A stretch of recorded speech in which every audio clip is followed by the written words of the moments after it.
I'm Councillor Jane Salmon. I'm the Vice Chair of this committee. Unfortunately, Councillor Soames, who is the Chair of the committee, is unable to attend this evening's meeting. Before we start the meeting, I have a few housekeeping announcements to make. There are no planned fire alarm tests today.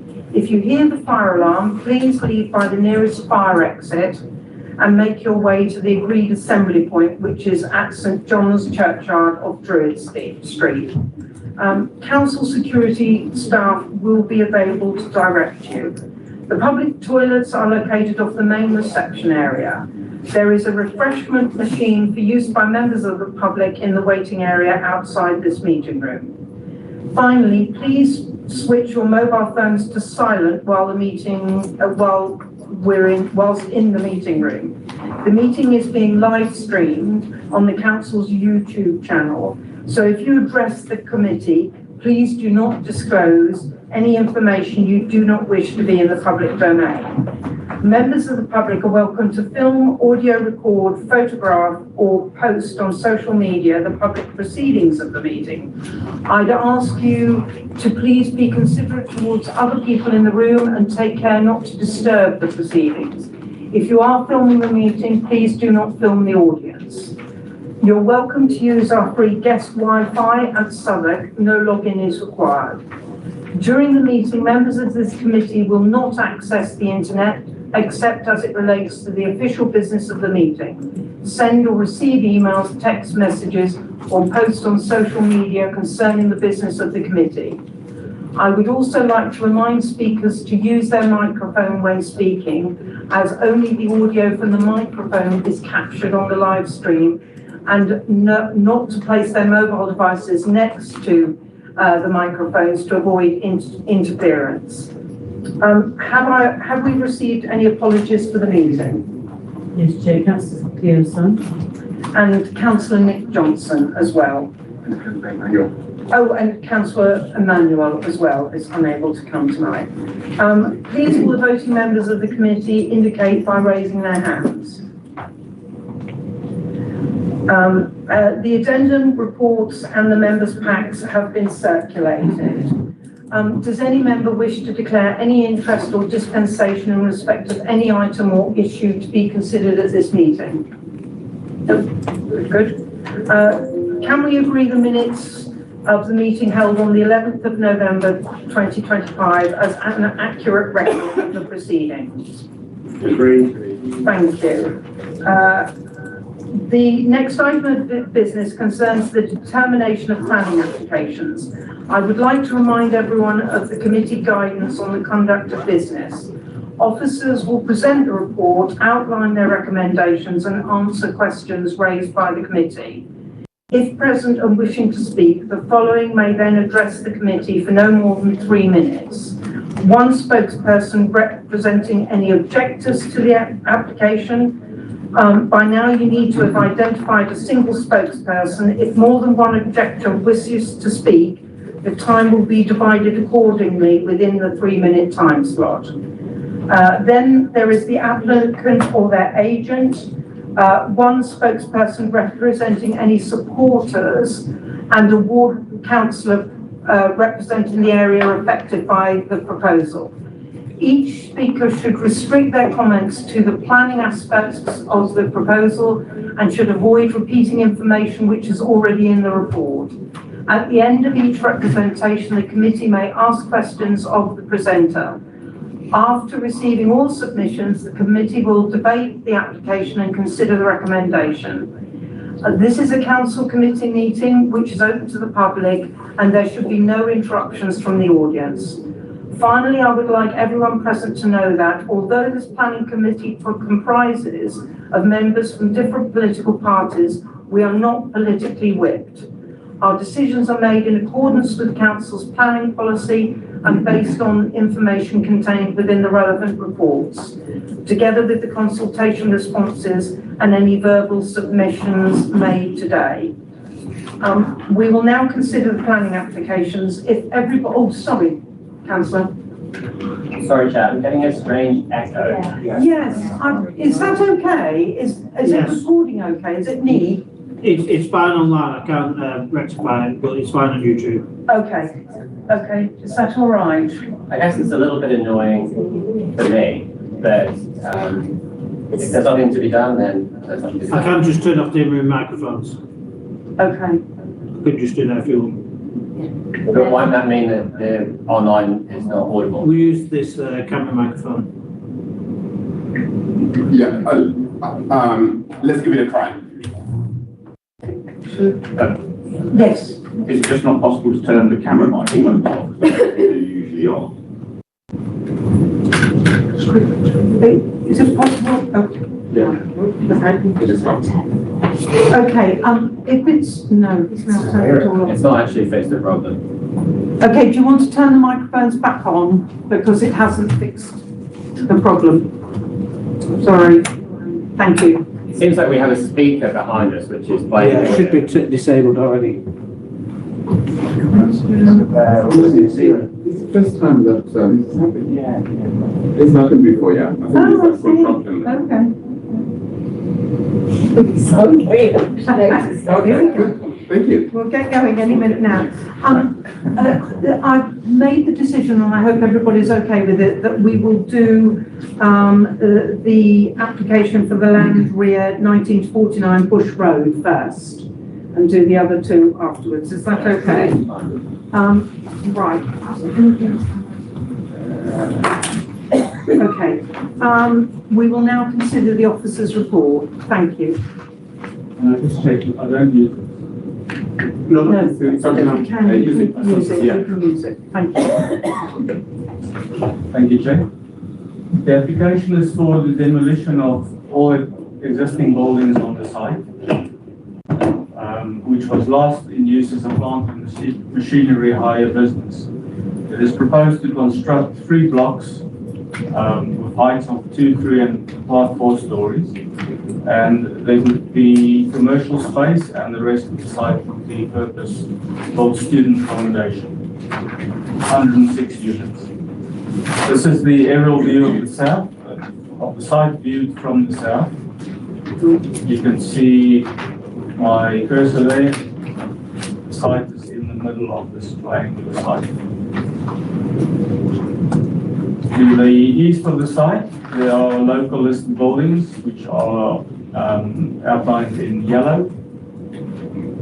And the scheme has evolved over time, so I just want to go back to 2019 when there was a residential scheme, which is the scheme on the left of the slide.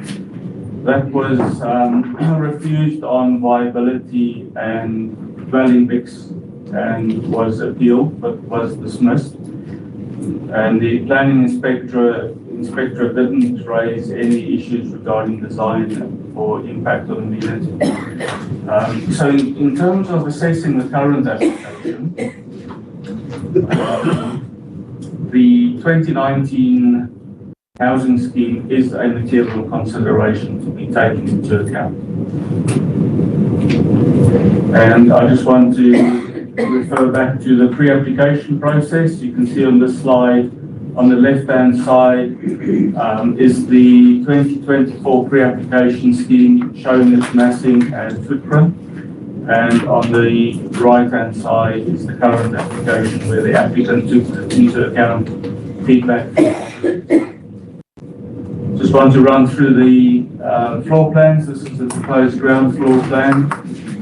The student accommodation in Block A and B, and Block C is to the north of the site, which has commercial space. And you can see the first floor, again, pointing out that there's a setback along the boundary, and then the commercial space goes right into the northern part of the site. And this is the second floor. You can see there's a step back as the building goes up. And then this is the third floor with significant setback. These slides show the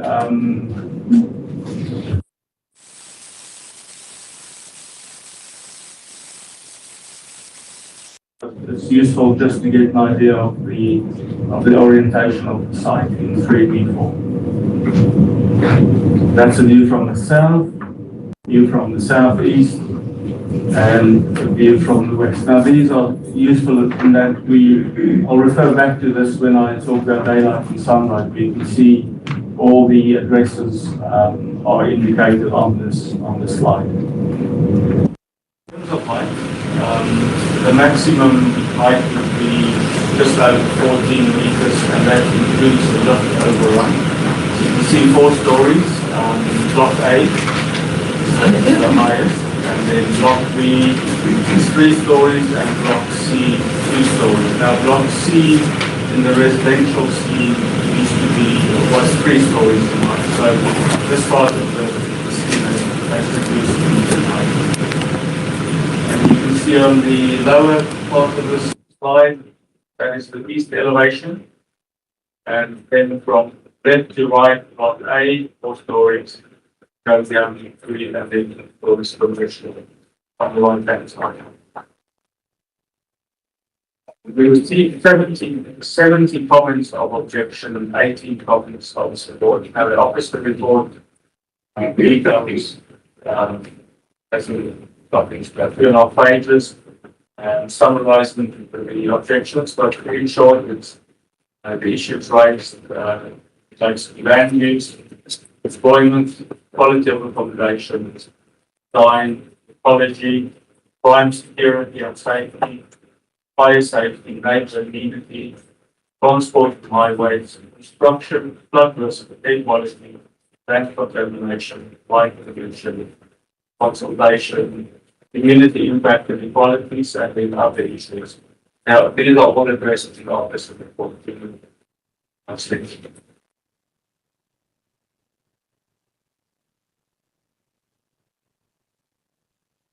Element of the site is appropriate in terms of some land policy, and this is just a map showing that the site falls within the Hive area regional Southwark, so the commercial use is appropriate in this part of the site. There is payment in lieu of portable housing. The amount which is offered is £3,710,000, which is £500,000 more than what the viability shows, £3.2 million. We have guidance on calculating viability on sites, and as a starting point, this application, the pre-application was submitted in 2011. Affordable housing SPP was applicable, and that gave a figure of 3.2 million, and the update to 2025 SPP comes out as a figure of over 4.8 million. So just to summarize, the offer is above what the viability study shows, and officers accept the recommendation with the payment of £3.7 million. Just to point out, there were objections received in terms of backland site at the time of the pre-application discussion, and when the application was submitted, 2015 SPP was relevant. Now that specifically talks about backland development, and the objectives raised the issue. Well, development must not be more intensive than the existing development, including street frontage. Backland development should pick up the characteristics of the existing neighbours. Now that SPP has been superseded as is no longer applicable, so there are the 2025 SPP which doesn't include backland and those specific issues raised. Just want to go back to the footprint and putting pointing out the difference between, you can see on the lower slides that is the green routes, which you can see, and the difference. Simply block BMC has been separated. I talked about the heights, so this is just a comparison between the 2019 scheme and current application. You can see they roughly the same height. And as you can see, the elevations here, again, on the current application, there's 2 stories instead of 3 stories. Obviously, that's just a comparison. You can see the 2019 scheme had 4 blocks with the current application of 3. So by showing the comparison, the 2019 scheme is shown in the continuing and then on this slide as well. So it's the current application where it's block C, the commercial unit, 2 stories and height, you can see the interior. And we'll talk about more detail about the context of the materials relating to the product. This slide shows the massing, it's the view from the southwest, and you can see the setbacks, especially on the upper floors, and the use of yellow brick and green brick. So I'll show you in the next slides in more detail. That's a view from the southeast. These next slide shows the detailed design, some images of what the city will look like. This is a view from the west, main entrance. This is a view from south to north. See the commercial unit in the background there, back. And that's a closer view, south to north. This is a view of south, looking back in the biggest block A. See the difference in bricks used, this is the green brick for block A. That's block B. And it's a place I thought it's not C and block B during formulating. In terms of design, just talking about the evolution of the scheme, and 2 pre-application discussions with the applicant, and throughout we were talking about the visibility of the scheme from the streets. Given that it is a 4-story maximum of 4 stories. Now we compared the current scheme with the previous 2019 application.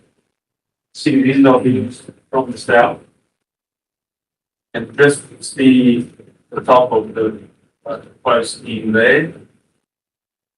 Next view is the residential scheme. So you can see it's very similar. And you can see here I put the dismissal. Sorry. Yeah. Would it be possible to explain those slides again? I didn't quite follow fully. I didn't find that helpful. Perhaps I'll just go back from this slide. So we used the 2019 residential scheme as a comparison to what the current application. So here I have a slide. But going back, this was the 2019 scheme, and this is the current scheme. So can you explain the colours that are used on that so that I fully understand it? These colours here is the proposed scheme. Sorry, yes. So all you can see is the top from the south. And then the same with this is the residential scheme. Yes, so just to make it clear, the pink, basically what you can see is the outline of the proposed scheme behind existing buildings. So the purpose of this is just to show that officers looked at this in detail and worked with the applicant to have a setback on the upper floors, which would reduce the view from the street of the building. So on the left is the dismissed scheme, and on the right is this proposed scheme. Okay, there's not a huge amount of difference. That's right. But just to be clear that the dismiss scheme is just a starting point for officers. The next slide, I'm going to talk about neighbour amenity, the impact on neighbours. Now you can see that these properties on Lower Road and Bush Road and to the south are all residential. So those were the sites which were looked at in 2019 when the residential design guidance were relevant. So just to point out, setbacks are very similar to the 2019 scheme of the current scheme, but the distancing of 21 meters is no longer applicable. Back to that, so the old SPD had distances of the distance of 21 meters from the back of the, for example, the Lower Road to the site, and that SPD is no longer applicable. But again, just to show that as a serial consideration, we looked at the new outline 2019 scheme. You can see roughly similar on the northern side. You've got a built-up form onto the boundary of Lower Road, and the two-story building has a bigger building. Block C is roughly similar. Block A is closer to the boundary, right up to the boundary, single story, this location, and then roughly the same as the 39 on the southern end of the block. And just going through the floors, the first floor, second floor, and the top of it. Showing again, this is the current application when viewed from Lower Road. And in terms of amenity, there aren't any windows to have rooms on the eastern elevation over the gardens of Lower Road. And then this again the proposed beam. And again, distances from the previously scheme on the left and on the right is the current application. And we just went through in the office report, just compared the distances between neighbouring gardens and current scheme and the 29 scheme. In terms of daylight and sunlight, you report the two applications have different impacts on different properties, different. But in general, the current application has very similar results to the current application, and it's detailed in the office report the impact on properties surrounding the site. And you can see that in terms of the context, there are buildings to the to the west, which are 7 stories in height, and this is Lower Road. We have the neighbours in the south. So that's just more daylight impacts of the scheme and similar to the current application, and also daylight distribution. And these sunlight results. So the properties that would be most impacted on scheme is Venus apartments and the properties in lower road side, especially sun-based properties. So already have very poor levels of daylight and sunlight. And then we have also looked at it's in more detail, the applicant submitted response to objections for the 17th this vote. That shows that the impact it could be an impact obviously recognize that, but on balance, even with the benefits of the scheme that would be acceptable. Also looked at overshadowing, and it's all the neighbouring gardens have accepted for the built content overshadowing. See, Venus apartments, the applicant for studies specifically in support that is about the guidance and the same of the medium space in these 2 hours of sunlight that we get first of March. In terms of fire safety, see that there's one fire hydrant on the street and the further one is proposed on site. So in terms of fire safety, no issue raised there. We did receive a number of objections on servicing deliveries and vehicle access, and in the addendum, members will see that I included a few photographs which were sent in. So it's on page 3, paragraphs 10. There's a photograph showing on this road,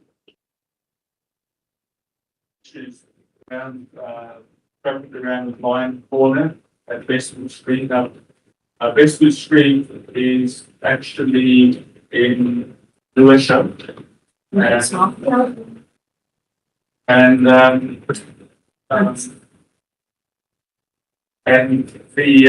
our transport team gave us more detailed comments on that, on those issues. And in terms of safety of the proposed development, the daily trips of the current scheme would be in the region of 12. Any excess trips likely to be undertaken by locally.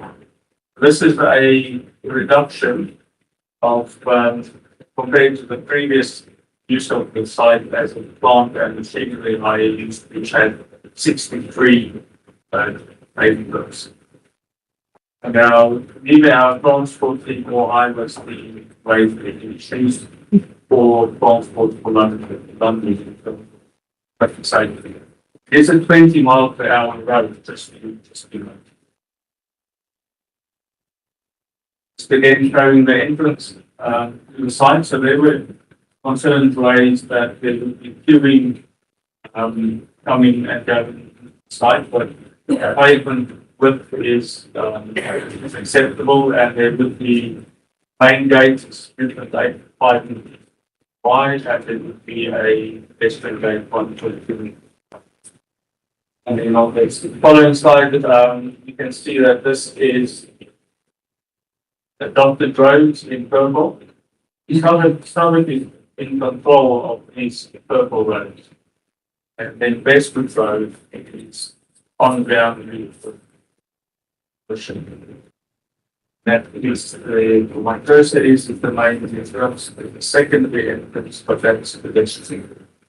That would be says the main entrance. So you can see on this slide where my cursor is, it's approximately 8 meters from the gate to the edge of the pavement, and the pavement width is 2.45. No issues raised by transport or highways development. And there is adequate space within the site for vehicles to turn around and leave within.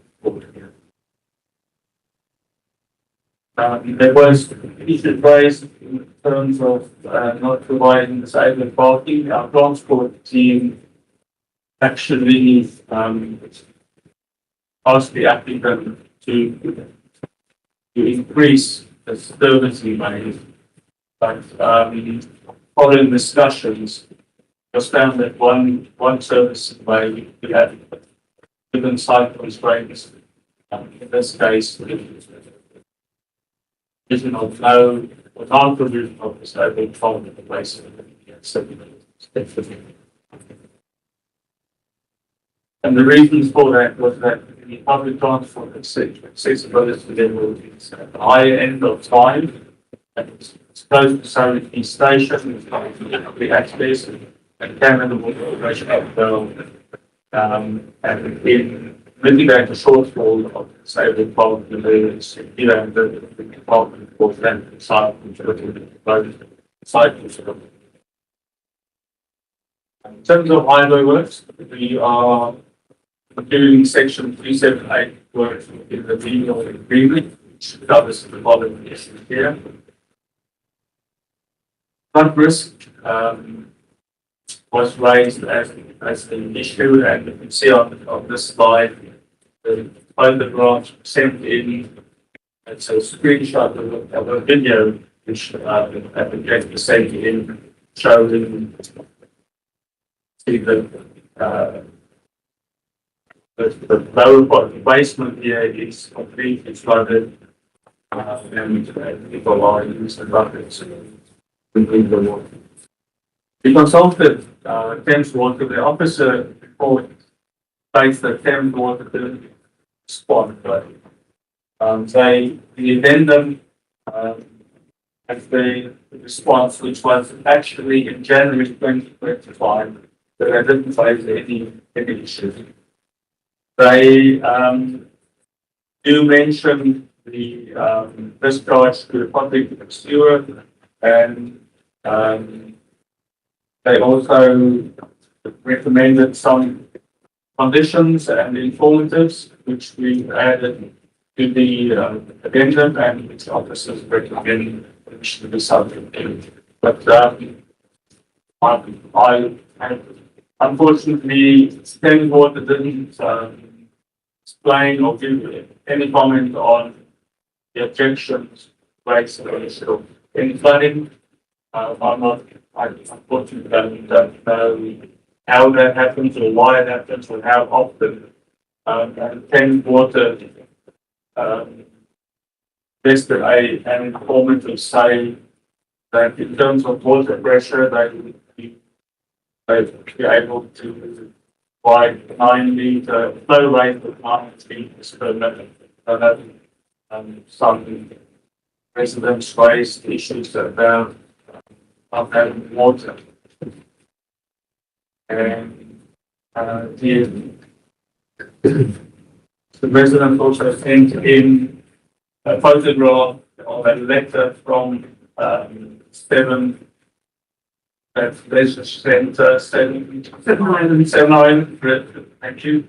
Leisure Centre saying that when they don't have water, they can use the Leisure Centre. But then it's still something that you can help improve. So in my slide, the last paragraph, you can see that there is a drainage strategy proposed, which would significantly reduce the discharge to the combined system, and that which surface water will be attenuated 0.5 litres per second using drainage system. And we are recommending that permission be subject to flood risk conditions suggested by the United Environment Agency, drainage strategy and drainage strategy verification report. This detailing sustainable urban drainage comprise 885 square meter green roofs, like shown in my slide.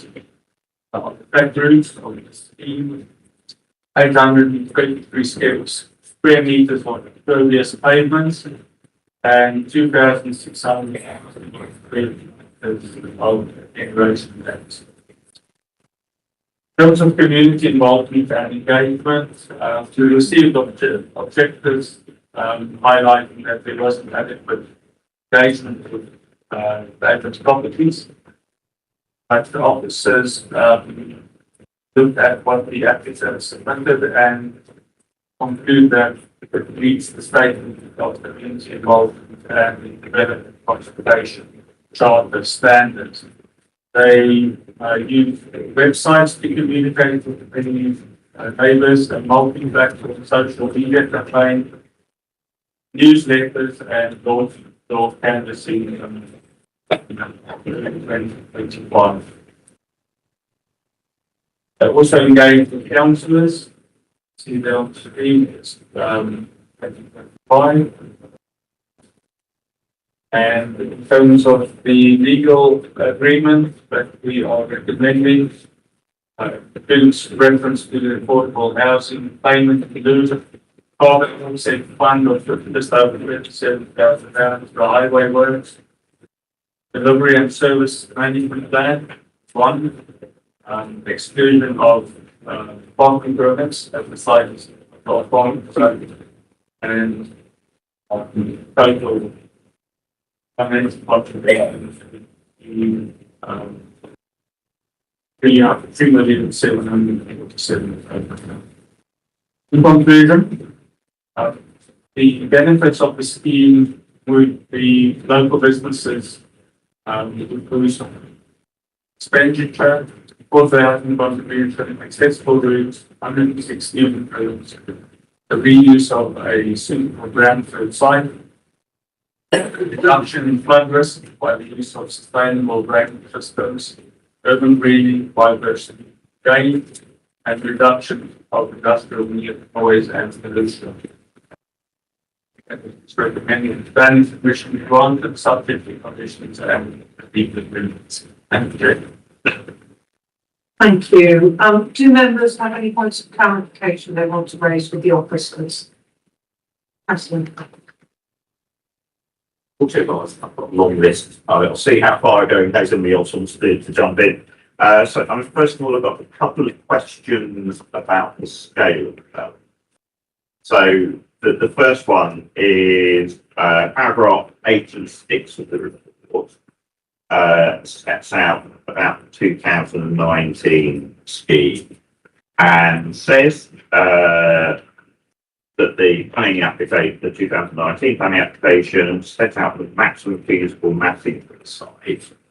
And the slides that you showed as slides 66 and 67 showed massing which was slightly larger than the 2019 scheme. So I just wanted to understand, officers' view was in 2019, the previous scheme was the maximum possible the site could sustain.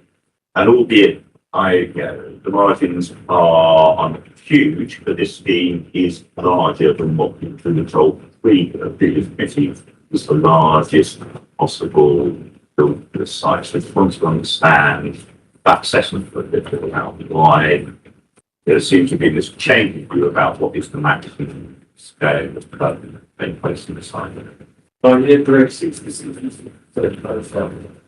Yes, yes. So the blue line shows the previous scheme.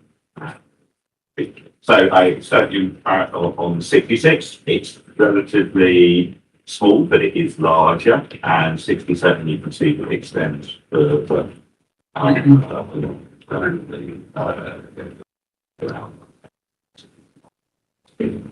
Just to understand those differences and why that now appears to be okay on the previous application we were told it was at maximum level. You can see. Sorry, on the report, just one point of clarification. I think the previous reviews I was on the dedicated house. Yeah, so it didn't come to 22. Okay, there's a dedicated house. Okay, but officers yes, feel take take the view of the maximum. Yeah, sorry. Yeah, sure. Protein by design body. I think the context is not massively since the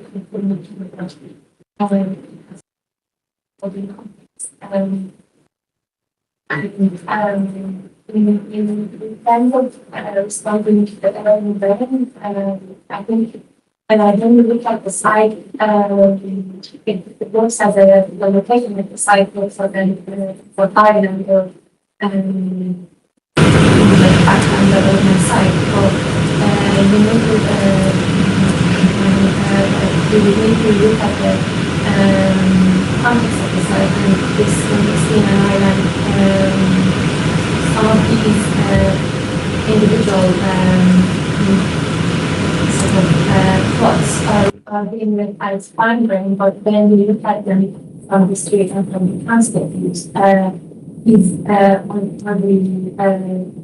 It's more like inside grain and more like continuous circular flow.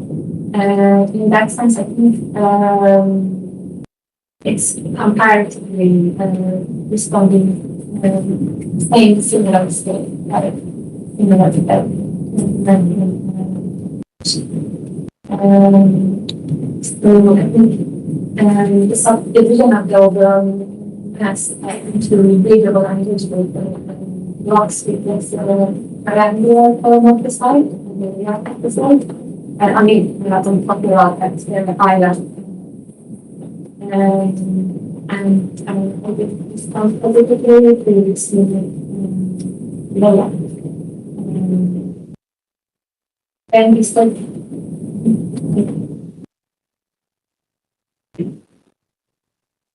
Yes, I think it's also relevant to refer to the SPD, which is no longer relevant.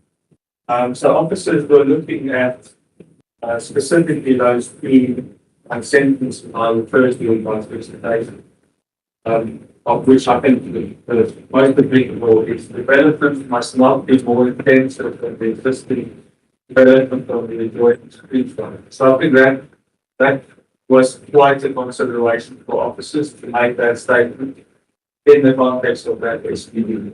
So that SPD is no longer relevant. Just to add, like, a little bit, I think, the other point was referred to in your question. Yes, the two schemes are different, but there's no material difference in the actual massing. There's no material difference between the two schemes in terms of overall massing and the design. That's my first question. Apologies. So another one, this is a bit of curiosity. Like, usually when we have applications, we have a section about previous planning applications. And yeah, clearly that section I just referred to does refer to the previous planning application, so there's some detail there. But the actual section where it reads, purposes to the previous application, it just says the details is independent. And then we get to Appendix 3, which is about 2019 scheme, and he just makes a reference that it's a very brief reference to that, which states reviews, it sort of explains it and just says reviews and made application reviews on 29th of June 2023. So I tried to have a look back on records to find out what that said, and the record didn't appear to be there on the council website. So just understand why the record was 2019 application. I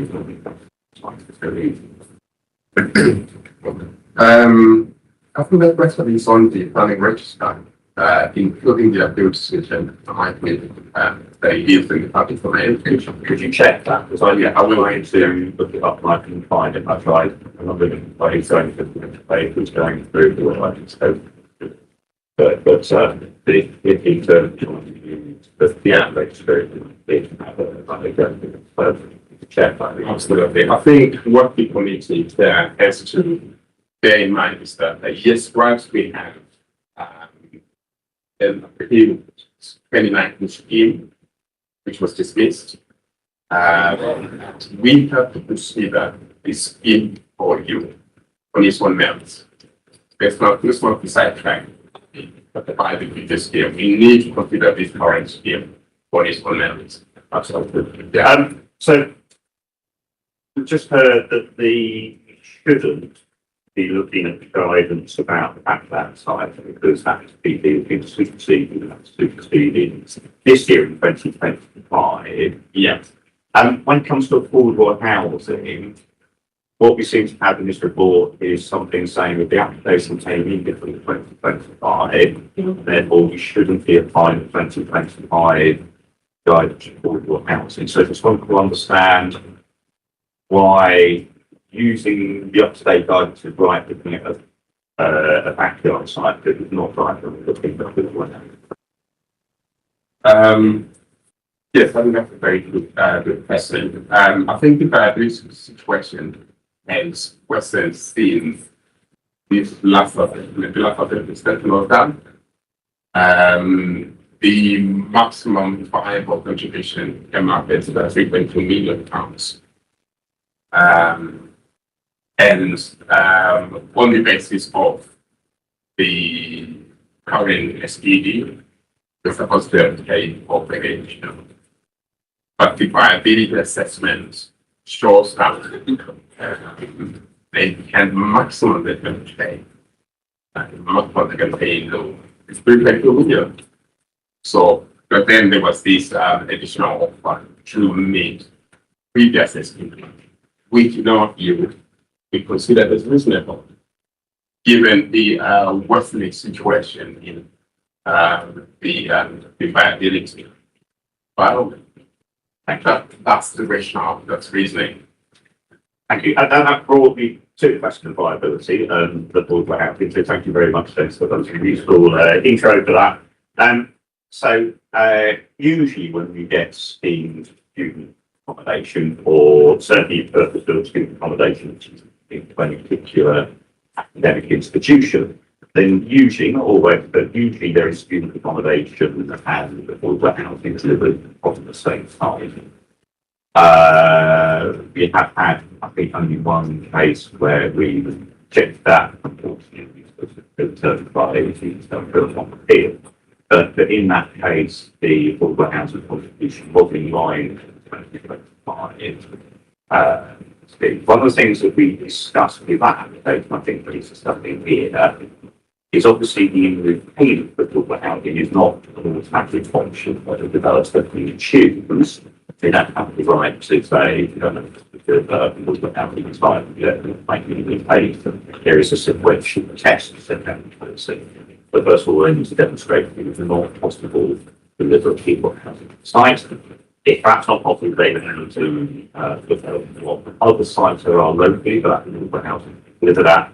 And then and only then, if they can't comply with those things, does it do we look at the payment? So I just wanted to check how that sequential test would apply to the estimates.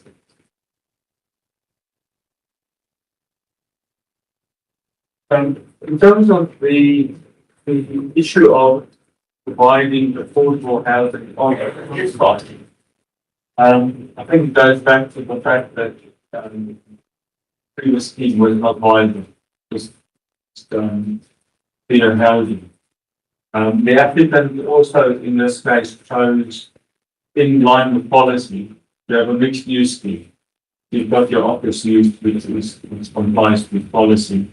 And it could be that the applicant chose to not have housing or student housing in their part of the site, but that is the smaller, narrow part of the site.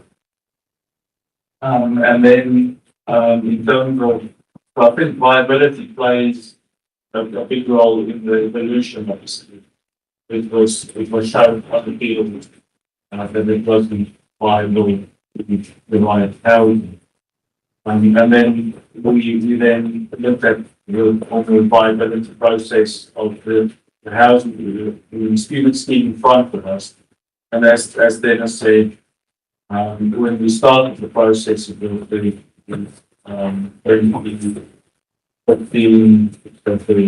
previous affordable 16, which came to a different figure. So we went through the normal process of getting to the conclusion really. This would be gladly, it's my final question. So slide 119 set out the ownership of highways. So it showed us where Southwark's adopted highway started and the by emission, therefore, the area to the south of it was managed by Lewisham. I looked at the list of constant fees after seeing that, and I couldn't see London Borough of Lewisham mentioned in the list of constant fees. Now, given that the very entrance to the site appears to be at the very point that the highway that Lewisham manages and the highway that Southwark manages meet. That feels if you haven't consulted it would be a large emission, so it's meant to check that was the case that we have in this. That is correct. We didn't consult.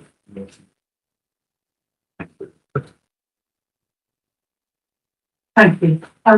Does anyone else have any questions? Councillor Mills? Thank you, Chair. If they're not questions of clarification, do tell me off and I'll have to save them up later. You stated that the benefits from this scheme were better than from the 2019 scheme. I can see the commercial space on the scheme, but are you able to kind of confirm what those benefits are? No, I didn't compare the two schemes in terms of benefits. I mean, I made a note of your words. If I did, sorry, I do apologise for I was meant to just say that the benefits of this scheme outweighs any sort of in policies. And I just wanted to pick up on the road safety audit issue, because it is right on a boundary, and actually, those of us who represent wards on a boundary, the greatest difficulty is to put in place road improvements as a result. Is there anything tougher that we can do than requesting a road safety audit? Is there anything that can be done earlier in the process?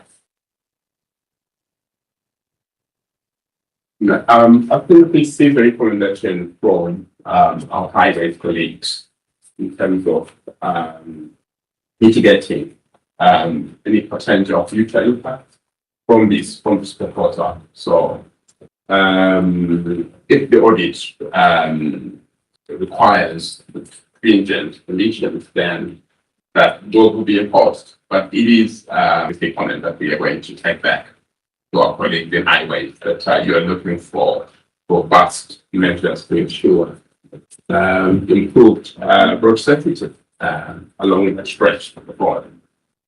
Okay, so there's no scope to do the road safety audit earlier in the planning process? No. Okay, all right. Yeah. And then my final question was around drainage. I don't know whether we can go to the slide where you talk about drainage strategy and there were various stats on it.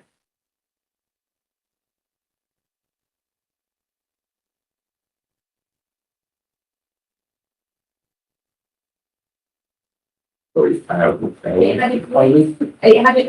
was maybe after that, this one. Yeah, that one. Yeah. So, I'm really no expert on drainage at all. It would be good to understand that this does the job, that this absolutely ensures that drainage will not be an issue, because I don't really know what 885 square meters of green roof does or doesn't do. So I think we need a bit more kind of human explanation of why this definitely resolves the issue of drainage. Yeah. So thank you, Councillor Mills. I think the question should be read in conjunction with condition 4 on page 194 of the member pack. Okay. Yeah, I don't think you do you have the agenda pack? Maybe on my phone. On your phone then. So so condition 4, the details of drainage strategy, and then condition 12. Yeah, drainage strategy verification report. So those details will contain all the measures necessary to manage drainage on site. So drainage won't be a problem. Sorry. So drainage won't be a problem. Yes, so that is the aim. That is the aim of those details, to ensure that. And also for condition 24, infiltration of surface water. That is in line with that. Yeah. All those conditions are meant to manage the drainage to the site. Can I just add to that? In terms, I don't have a visual of it, but sustainable urban drainage is attenuation plans. At the moment, there aren't any on this big site. So that will play a big role in surface water drain. It will effectively infiltrate into these tanks underground and stock water, which currently just flows off the site. And then your green roofs covers a large, basically footprint of the building. So that green roofs and Is it a porous surface then? there is, Is it a porous surface then at the ground level? yes, there are areas of flooring surface. It's very fine. Thank you. Any other questions for the officer? Thank you. Does anyone present wish to speak in objection to the application? Do you have two names? Would you like to come forward to the desk here?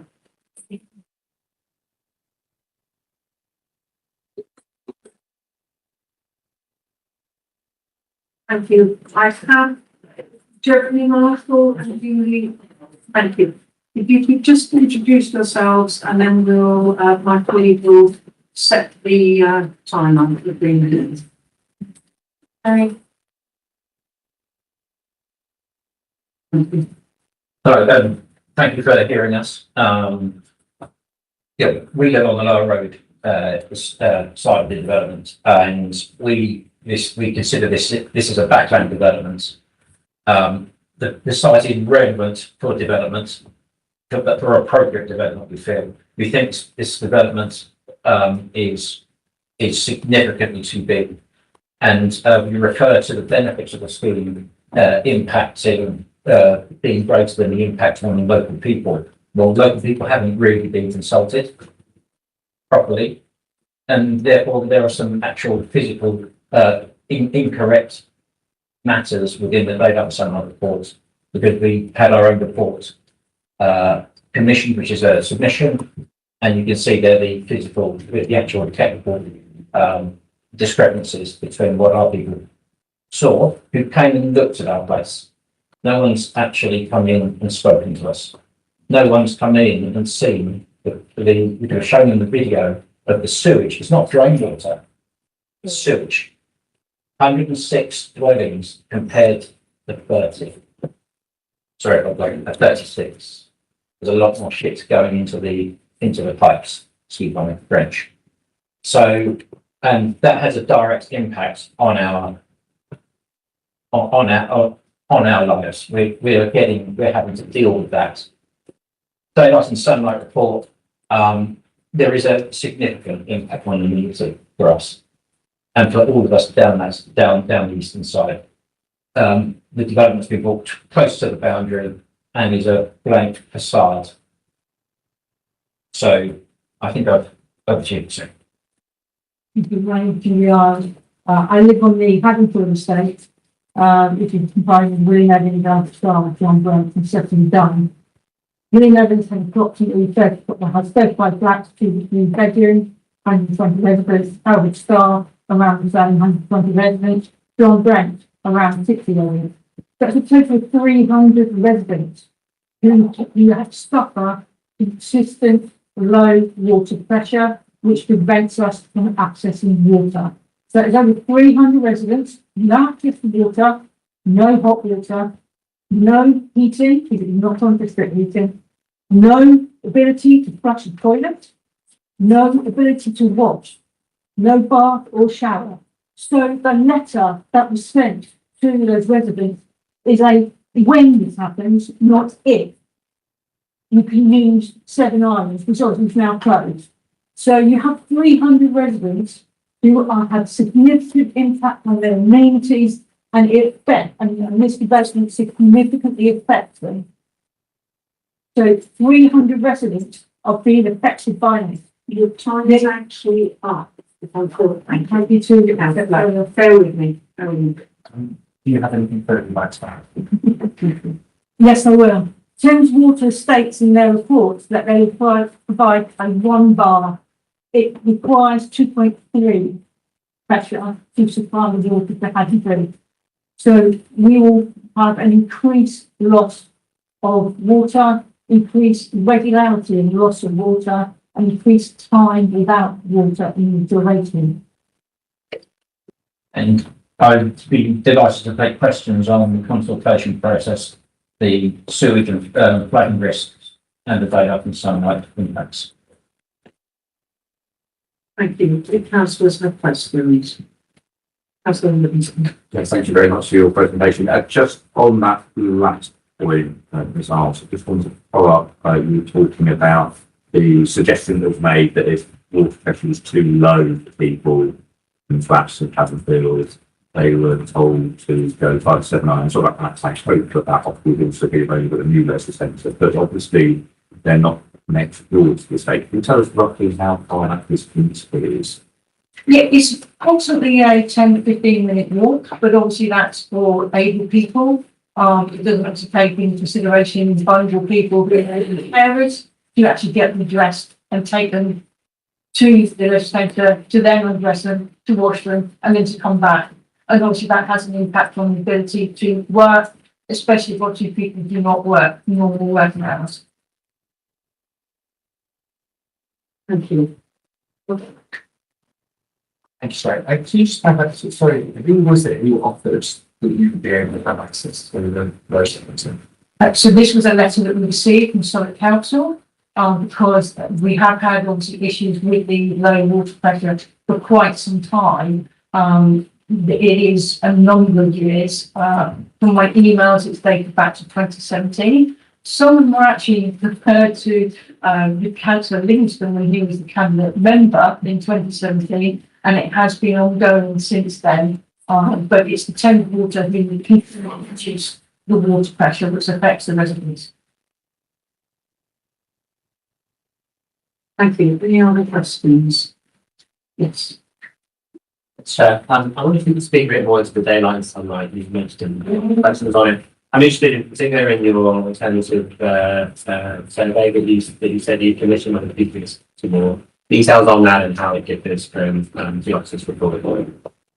Sorry, thank you for your question. Yes, so we commissioned some lighter consultants, daylight and sunlight consultants, and that was submitted. So there's an appendix to our letter from PND planning that was submitted on the web for April 25. And in that, so we had a consultant come to our premises, look at, take measurements, look at the plans as they actually were, look at the impact of what actually, how homes are configured, rather than what is perceived to be considered. And the ultimate conclusions was that it was outside of PLA guidelines. There's a significant overdevelopment, and it has significant impact on the life of two particular properties. That's highlighted in the conclusion to our submission of April 25. Could I ask a question? And this is to do with my ignorance about the pipe work and all of that. But we've got on one hand people's basements being flooded, on another hand not enough pressure to even get to some of the flats. Is there a schematic which shows how the pipe work is, and that you definitely know that any build on this new site would definitely detract, or does someone have a, is it one big pipe that feeds that side and that side, or? It is actually different because ours is the dry water and then the sewage. Oh, right. So I can speak about the sewage elements. We understand that the Victorian drainage system is in a grid. There's a number of, down the lower road, there are a number of what used to be called servitudes. So it's basically in the terraced houses where basically sort of storm water, forgive me, I've got the foul water comes in off of the existing site and houses the other side, come through underneath or next alongside our house and into the main drain. So those pipes get clogged. And now with this proposed development coming without any major changes in even those pipes, getting sewage out into the street, then we really do fear that there'll be more blockages. So, again, I'm going back to, so the sewage is on the lower road side, so that would definitely be that the new scheme would go to sewage on the lower road side? Sorry, just, So, yes. yeah, So, yeah, so, and the flooding that was happening, that was sewage? That was kind of mixed, that's a mix of everything. Yeah, it was really. Yes. And Thames Water's response to, It was exactly the same as Thames Water's response, in the planning process, non-existent. So Thames Water, so Thames Water is letting us down, but that's us as a community here, not. so, but they fixed the flooding or? No, it just went, right, It just stopped. it just stopped. Yeah. There was a result of that particular example, that you saw, the photograph. But after a period of heavy rain, which they ended up commingling with some sewage and ending up in our basement. Thank you, Don't see that getting much better. thank you. Any more questions, anybody? Yes. Thanks, Chair. A question on the water pressure. You mentioned the Thames Water aims to provide 1 bar, but the needs were more than that. Could you explain a bit more about that? I'm not that familiar with the measurements exactly, but how do you determine your need and Yeah. Over obviously the number of years, we know obviously the requirement or the need for the pressure to actually supply and bring the water up to 5 floors on the block of flats. So that it needs to be up to 2.3 is the minimum. So when there's a high demand, so we are often affected over the bank holidays. So when it's a high demand, they reduce the water pressure and therefore we lose the water in that regard. Sorry, just to clarify, so when you say that you need 2.3, that's how do you know that that's basically an experience? So if it's lower than that, does that mean that you can't, shower or flush the toilet together? We have no access to mainly secondary water, so the water tanks are on the top of the buildings. So there's not enough pressure to fill those tanks. So that means we lose all secondary water. So obviously that's the whole water, central heating, toilets, and obviously the bath and shower. Yeah. Thank you. Thanks, Chair. Thank you again, sorry, for presenting to us. You mentioned about lack of conversation and discussions in the area. I'm just having a look at the community involvement and engagement activities listed in the report, our website, the social media campaign. There's not actually necessarily always two-way conversations where there's mostly feedback. Were there any opportunities that you found to actually come and relay feedback and have it listened to? For me, there was none because we weren't actually in within obviously that area of conservation because we were on the side of Bush Road. But I did have one chap knocking my door, saying that he was from this development and he was looking for support. And when I said that I opposed the original application, he said, "Thanks very much," and walked away. That was a 20-second consultation. That's not meaningful consultation, and that was the end of it. That was the first time I was aware that they had submitted a second application. And thank you for the question too. Our experience was slightly different in just about a week or two after our submission in April 25, someone from the communications partnership knocked on our door for the first time someone knocked on our door. And they basically said, this is a lip service. This is going to go through. So you offer something into your house and you just think, right, okay. We made our points. We'd already made our points in our submissions. But this seemed to be a tick box exercise. That said, sorry, I would like to give thanks to Buda for changing one piece with regard to the heat extraction plans, and I think that just shows a really nice example that actually developers and people in the community working together can actually get something that everyone finds acceptable. But simply, just like to be a bit more of that.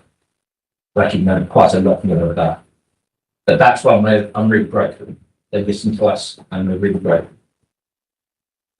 Just to clarify on the thing you said just before that last point, when you were, someone knocked on your door as a speech by the phone, did you say that their view was that it was a, you were saying that they told you that it was not a meaningful presentation? They said this wouldn't make any difference. My interpretation is that therefore this is a tick box exercise.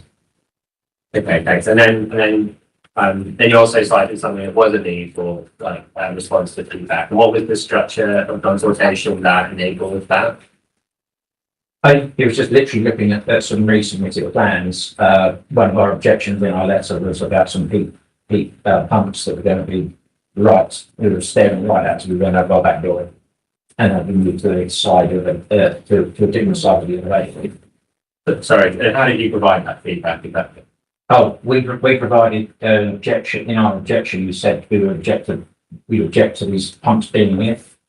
And then we saw another turn of the plan, the developer had moved it. I see. So that's good, but it's also, from your description, that wasn't actually part of the consultation process at all. No, You proactively looked at the application, got in touch with the applicant through the objection, and then it was changed into it's responsive to your objection. It's not really part of the consultation process. No, it was I can't speak for the developer, but it's simply a reaction, positive from our point of view, of the point of a technical point that we made that would have affected how we would us. Thank you, Martin. Yeah, I just want to follow up on the consultation. Julie, I had a quick look at a map. It looks like you live about 18 metres from the development site in William Lemon's house. Is that about right? Probably less than that, yes. Right, Yeah. okay. But within 100 metres. Yeah. And I guess the second question is in our report, paragraph 272, there's a bullet point where one of the things it does say is that on the 5th of August 2024, newsletters were posted for 500 homes in the vicinity of the site. And these have explained how residents could provide feedback by the website or by calling or email companies for the newsletters. Did you see that newsletter? I'm not aware of seeing that. Thank you very much. Thank you. Any other questions?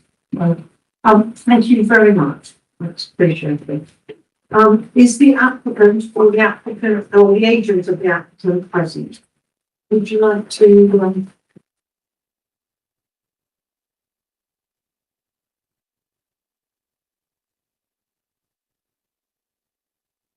could you introduce yourself and we'll start in 3 minutes? Thank you. Thank you, Chair. Good evening, Chair and Councillors. My name is Alan Evans. I'm a Director at Rock Planning Consultancy on behalf of the applicant, Nebula Homes. Thank you. Great, thank you. A lot to unpick, but I want to just run through the planning history of the site. The AROS scheme, the appeal scheme, was considered fully acceptable in terms of its the massing and the build volume. There were almost imperceptible increases within the scheme. And one particular relevant consideration is paragraph 125 of the NPPA, which now requires the decision maker to give substantial weight to the value of using suitable brownfield land and proposals on which should be approved unless substantial harm would be caused.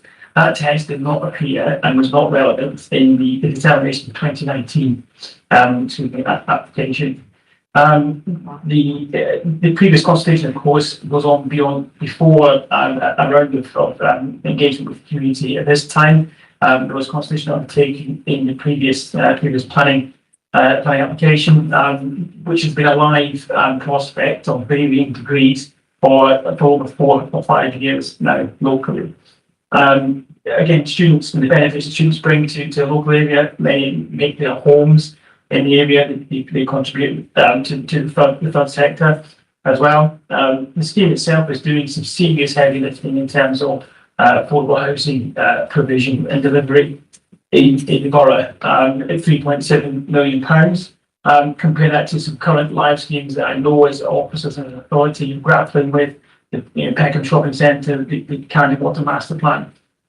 This is a small developer, and we are complying with the policy provision, the guidance, which talks about and talks to the maximum viable level of affordable housing to be delivered.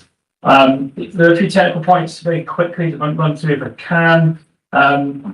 Helpfully, commenting the residents noted that there are 35 flats in the Haydenfield estate, which equates to 120 in one block, 20 to 120 residents in 35 flats. The previous scheme was resolved and reviewed, but for 36 flats. This scheme composes of 106 units or people, so that compares favorably to the 120 comparison.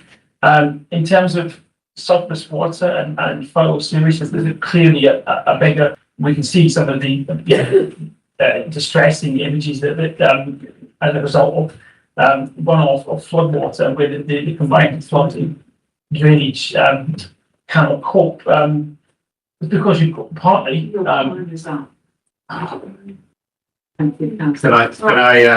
obviously make an important point there, and I think we did have raised a lot of issues, so I think we'd be able to. Thank you, Councillor Minister. Just with the final point on drainage, really, that there's a wider issue with Victorian infrastructure that this application is not and cannot address. It's not viable. It's not proportionate to do so.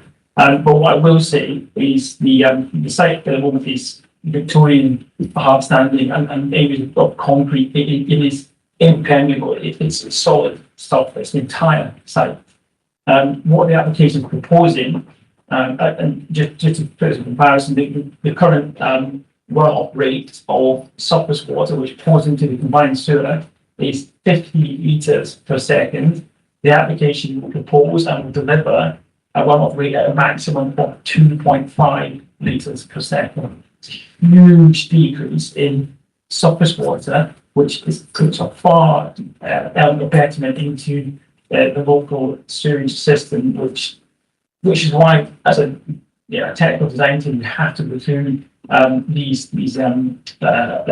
technical details. I think they refer to tanks, not quite tanks. They're like massive egg crates set under the surface and basically slow the change. I think that's everything. I'm happy to answer questions. Thank you for your time. Thank you. Thanks for your presentation. I wanted to ask you about the viability question and some of the relationship resolved in the previous application in this one. So we've heard that the application was rejected partly on the grounds of viability and it's returned, and now the affordable housing provision is entirely through this new payment. So I guess it would be good to understand how it is calculated that it is not viable to directly provide any affordable housing at all. That there is an in-lieu payment which is itself exceeds the maximum viable figure. So it just sort of raises some questions to me about the relationship of financial viability to how this has been approached, I suppose. So perhaps you could answer what the reason is why it wasn't at all viable to directly deliver any housing. I think Councillor Easton asked a useful question earlier about the sequential test, and I think maybe you can address it in a bit more detail how the conclusion was reached that the direct delivery of affordable housing is not possible, and then in that context, how it nevertheless is possible to deliver a in-lieu payment which substantially exceeds the maximum in your own budget or something. Thanks. Yeah, thank you, Councillor.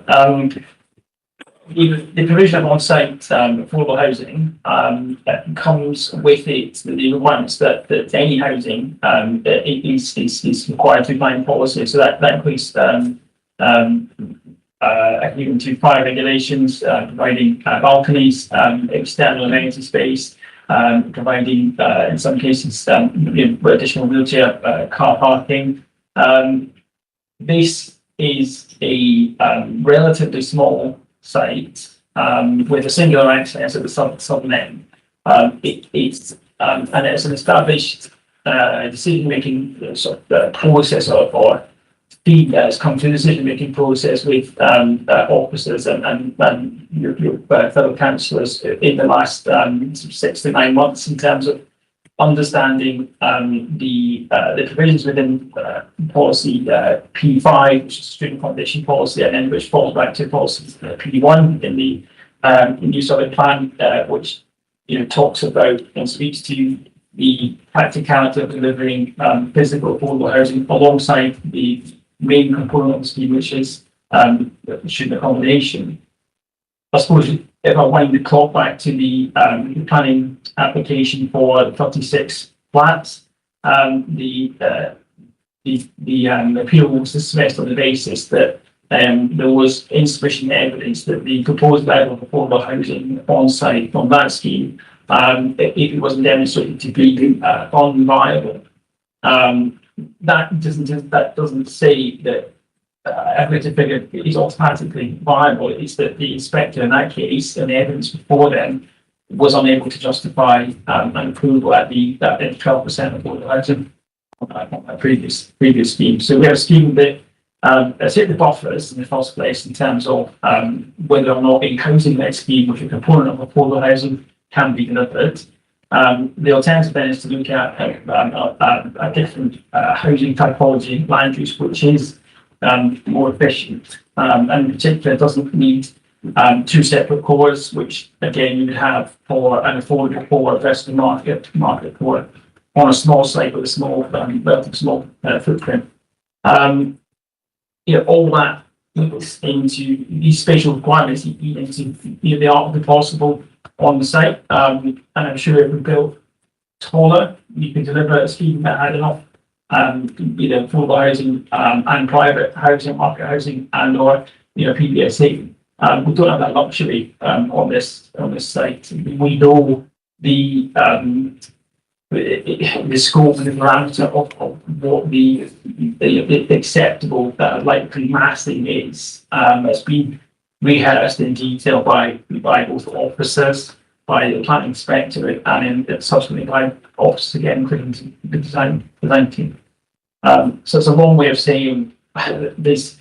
It's very difficult to fit on site all the requirements that come with a component of housing, affordable housing, and or PBS.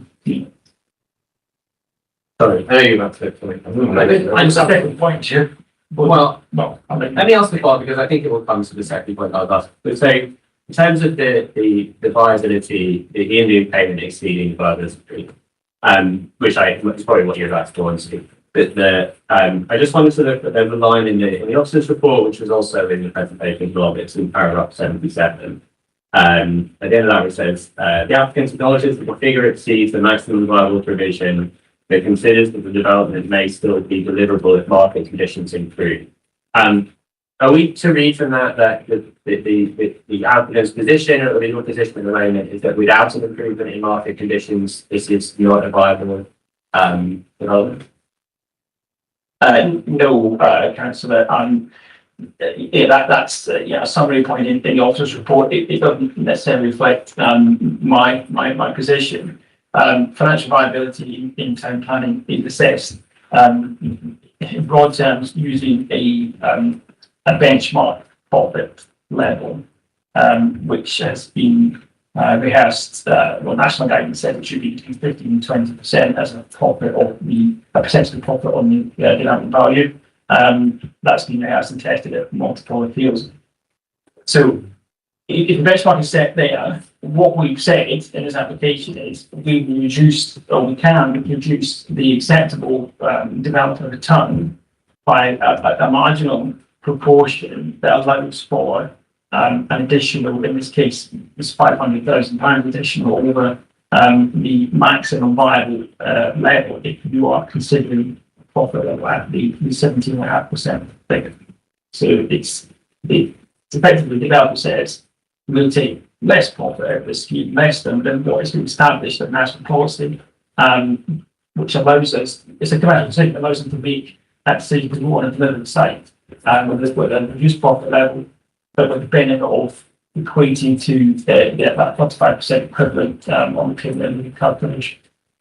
Thanks. So, can you guys put on what the profit margin is? Have you made that decision? Do you know that? Well, it's within the liability assessment that's been assessed by the council's consultant independently of our own consultant. So it's about 16% on the development. But that's including the extra payment. That's what creates the extra payment by reducing it from 17.5 to 17%. Yeah, no, thank you. And you've explained the difficulties about having both affordable housing on site and student accommodation. Obviously, this development is not just student accommodation, it also includes commercial space. So just to understand why this is not student accommodation plus affordable housing, for example, rather than student accommodation plus commercial space. Yeah, thank you, Councillor. The answer there lies with your colleagues on the other side of the table in terms of the planning policy position. So the site comprises currently an existing employment use. So there is an obligation upon the developer, any developer, to provide a proportion of alternative commercial premises. Alongside the relocation strategy, for example, that's been consented or has been submitted as part of this previous application, which is considered acceptable, and it comprises the content of this application. So again, as a developer, the policy position requires various elements, land uses to be delivered. In this case, it is full housing. And I mean that in a broader sense, the housing the requirement was also required to replace some of the national floor space. That's okay. We heard from the objectors a concern about the current problems with water pressure on the Haddonfield estate and their concern with this development could make that worse or certainly not improve it. So just wanted to hear your observations and thoughts on that, because clearly if there's a problem of getting water up to some of the flats on the Haddonfield estate, there might be a similar problem getting it to some of your student properties, in the 4 floors in your building as well. So, what are the solutions that you're thinking for that, and could any of that assist improve the situation for Haddonfield if we does feel that this situation is the family plan for the future?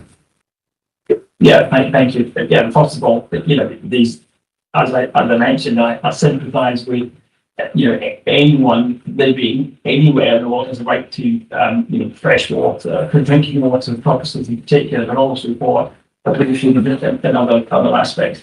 I've noted the material significant benefit that the scheme will deliver in terms of the capacity for the borough and waste sewage system. I am not qualified to refer to the ability to deliver water at a certain pressure at a certain point. I do understand there are specific planning conditions and detailed engagement with Thames Water, which is required to demonstrate that there is sufficient capacity on the water supply side of it, not sewage, the water supply matters to ensure that principally existing, but also prospective residents of the area can be catered for. My simple solution, sound like a politician, but if we're doing a lot of heavy lifting in terms of sorting out these sewage, maybe that'll focus Thames Water on the ability to deal with the water pressure on. And I just wanted to follow up on the consultation point. So, we were told that there have been significant delivery of new centres in the local area. It does seem as if homes are established for 18 metres, possibly less from the site, don't appear to have any sort of consultation materials for this development. I appreciate what it's about previous development. This is a new development with a new purpose. So just to understand that point on consultation, it does feel as if there are places that are fairly close to but it would be consulted on. It was concerned. Yeah, thank you. I echo that concern, in terms of, the applicant has undertaken in good faith, very specific, conservation measures, which in my view are proportionate to, scale and type of development that's being proposed. There is any delivery of, leaflets, for example, newsletters, requires, putting faith in someone actually delivering them when you're instructing them to do so. There's potentially, some follow-up questions around that aspect of the consultation, but that wasn't, and very purposely wasn't a single sole, element of consultation that was undertaken. So that if a newsletter isn't delivered, and there are other means and ways of messaging of the proposal that the development. And I'd just like to add that is, in my view, and I know having worked with Google Homes for the last 15 years, that will be an iterative and ongoing commitment to the local community. So we're happy to add that. Thanks, Chair, and thank you, Alan, for your response so far. Just kind of follow up on that point, you able to kind of give any more detail? Obviously, Jamie spoke earlier about the change to the heat pump positioning. Are you able to talk to any other examples of whereby resident feedback has been received, neighbourhood feedback has been received, and the application has been amended differently? Not off the top of my head, no short answer. The feedback that we have received from various channels has influenced the scheme reporters, and there are it's important factor point to note that the proposed scheme beyond the ground floor is set back further than the closest points on the previous application. So the whole thing has started off with, let's draw away this scheme from the existing residents, which are in closest proximity, which are the ones on lower road. So the whole ethos of that scheme, that proposal, and it was very helpfully guided by the design officer in particular, that said, if we've got this scheme, how can we make it better? The principal focus of potential on those local residents. And I do think, the pump is a good example, and like I say, I think more this evening that the commitment is there, and it's ongoing idea to the concern that we raised.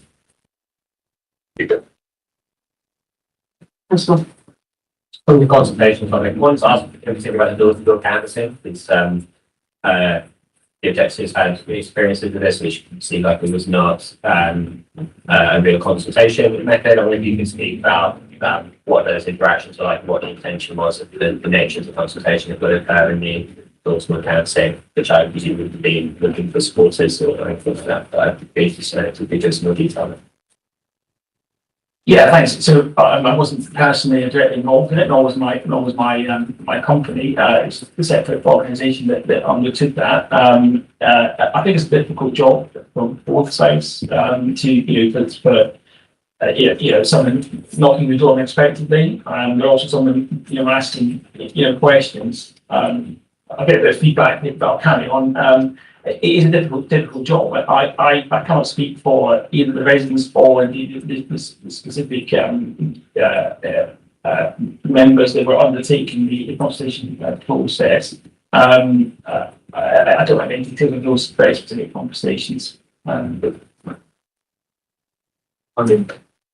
Thanks, Chair. And finally, on the daylight sunlight issue, which raised by the objectors, did the applicant reviews the survey they had put together or commissioned? Like, do you have any comments on that view that was disputed by that? Yeah, thank you. It's actually useful. So we have reviewed the details that were submitted with detailed covering objection from the residents planning consultant, with detailed daylight sunlight assessment with their surveyor expert. We reviewed that specifically and provided the bottom to that, which was submitted as part of the application, and it is on the council's portal. There are two windows in number 17 Lower Road, which do not meet the BRE criteria as it's set out. And of course, it's set out on B1 to assess acceptable daylight in a suburban context. You'll be aware that there have been many planning applications, many appeal and court cases that deal with trying to condense a judgment as to what is an acceptable level of potential reduction caused by development. The scheme does sit within that subsequently adjudged arena for that level of daylight reduction into the rooms. And it must be borne in mind that that's two windows from hundreds of space.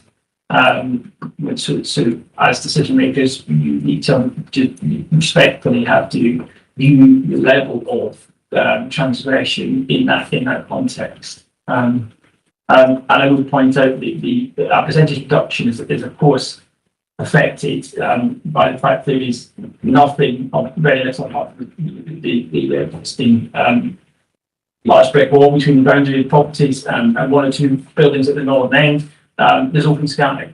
So a percentage reduction will always be as higher where the existing occupant has the benefit of a complete clear sky on day one.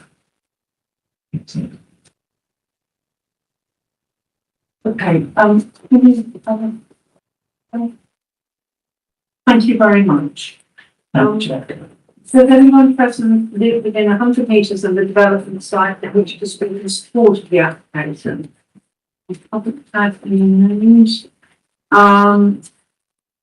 Can I ask, is there a ward councillor present who wish to speak? Two for the one.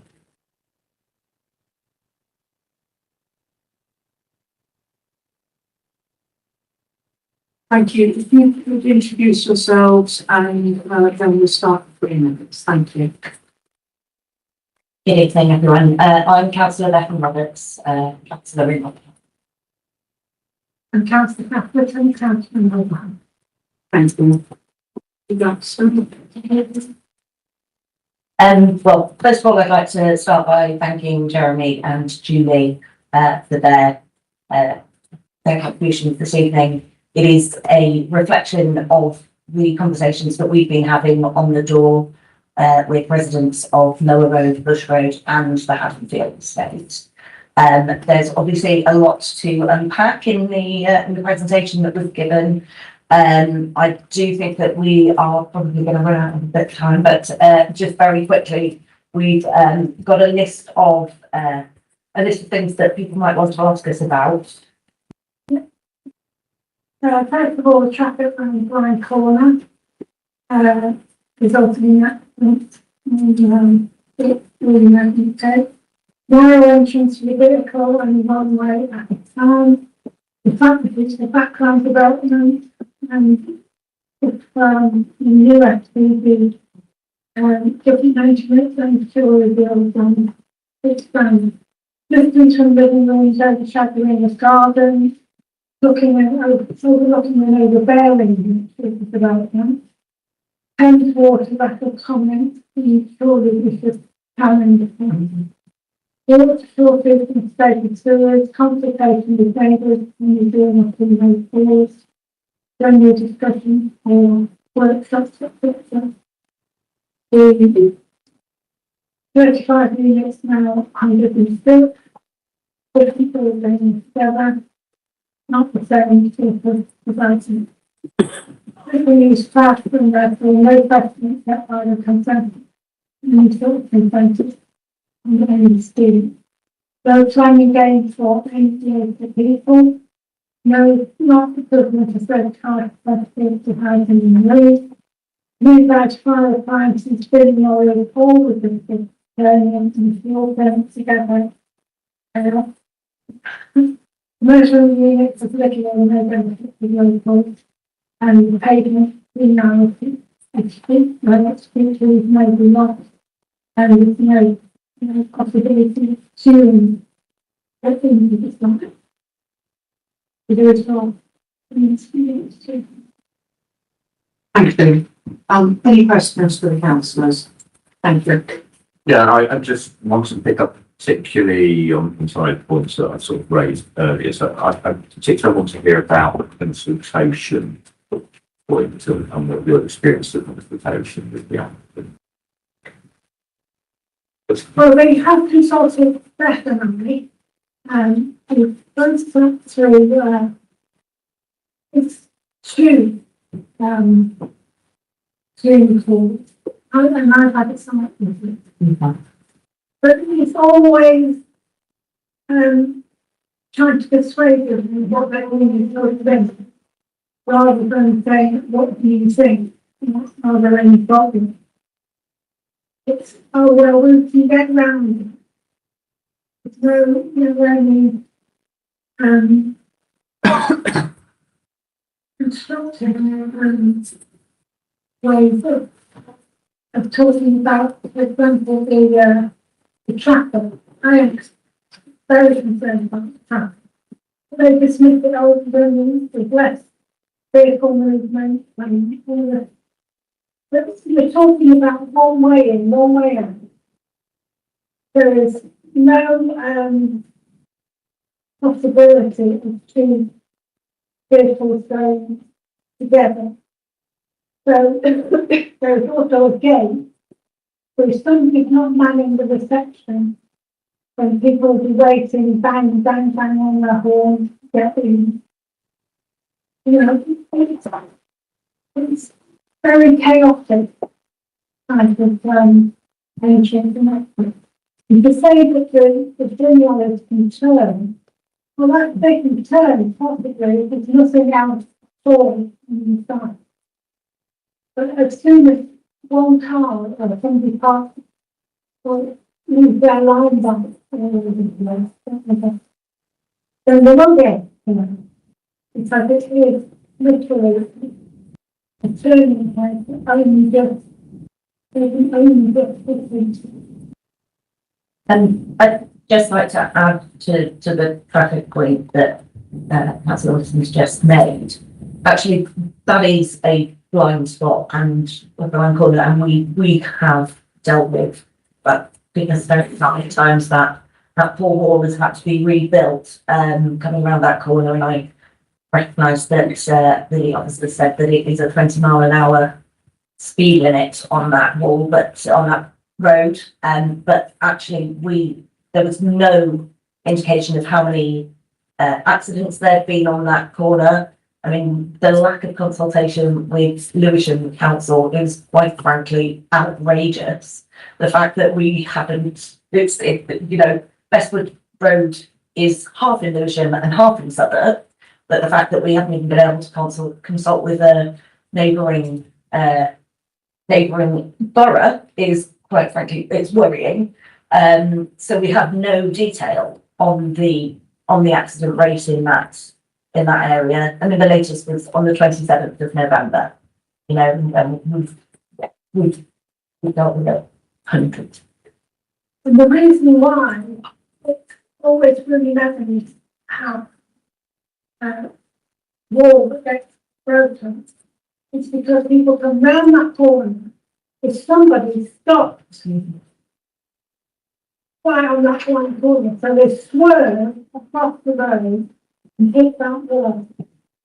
Out of Lewisham into Southwark. Yes, Sorry, that's the parochial point. But so one other point I want to pick up on consultation. So you mentioned you're concerned about Thames Water. Now we've got an addendum report which does show that Thames has responded not necessarily on all the points you would like them to. But obviously, yeah, it's not something that either the applicant or the council can do to persuade Thames to give the right response to consultation or to cover all the points. All either the applicant or the council can do is ask them to provide something which they have, albeit so covering all the points that you would like to cover. So just really to understand that point and your concern about that and get the relevance really in terms of our determination of the day.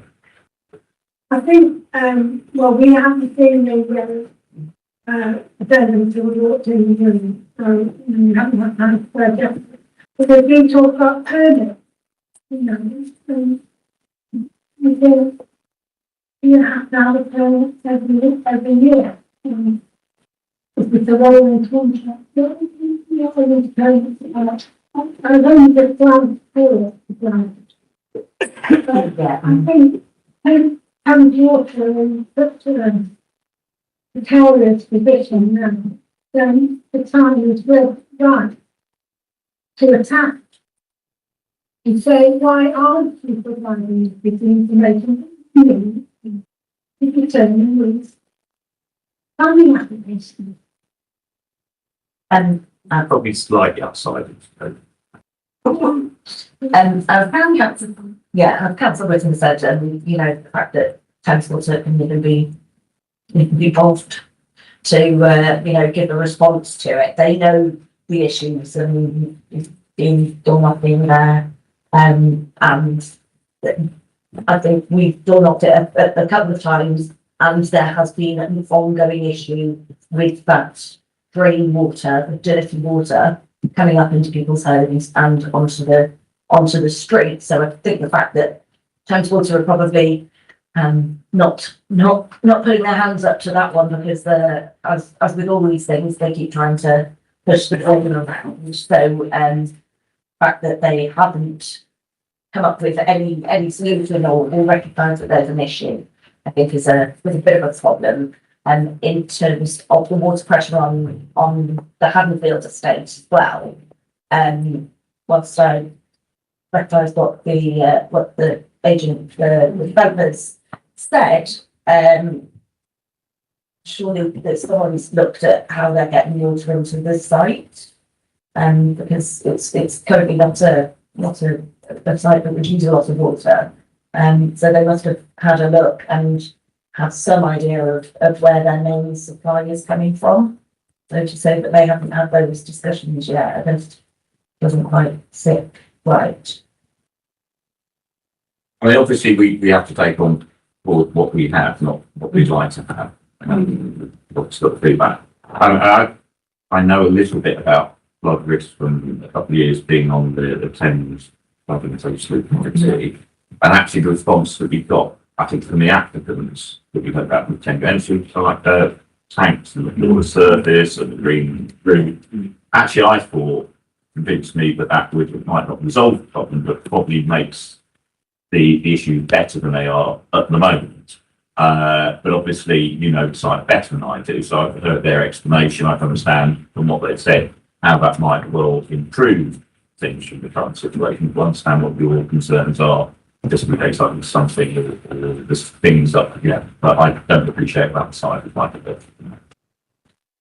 So I think that we need to separate the two out. So one is sewage and sewage issues on Lower Road, which if the developer said that they think that they can sort that, then I mean, that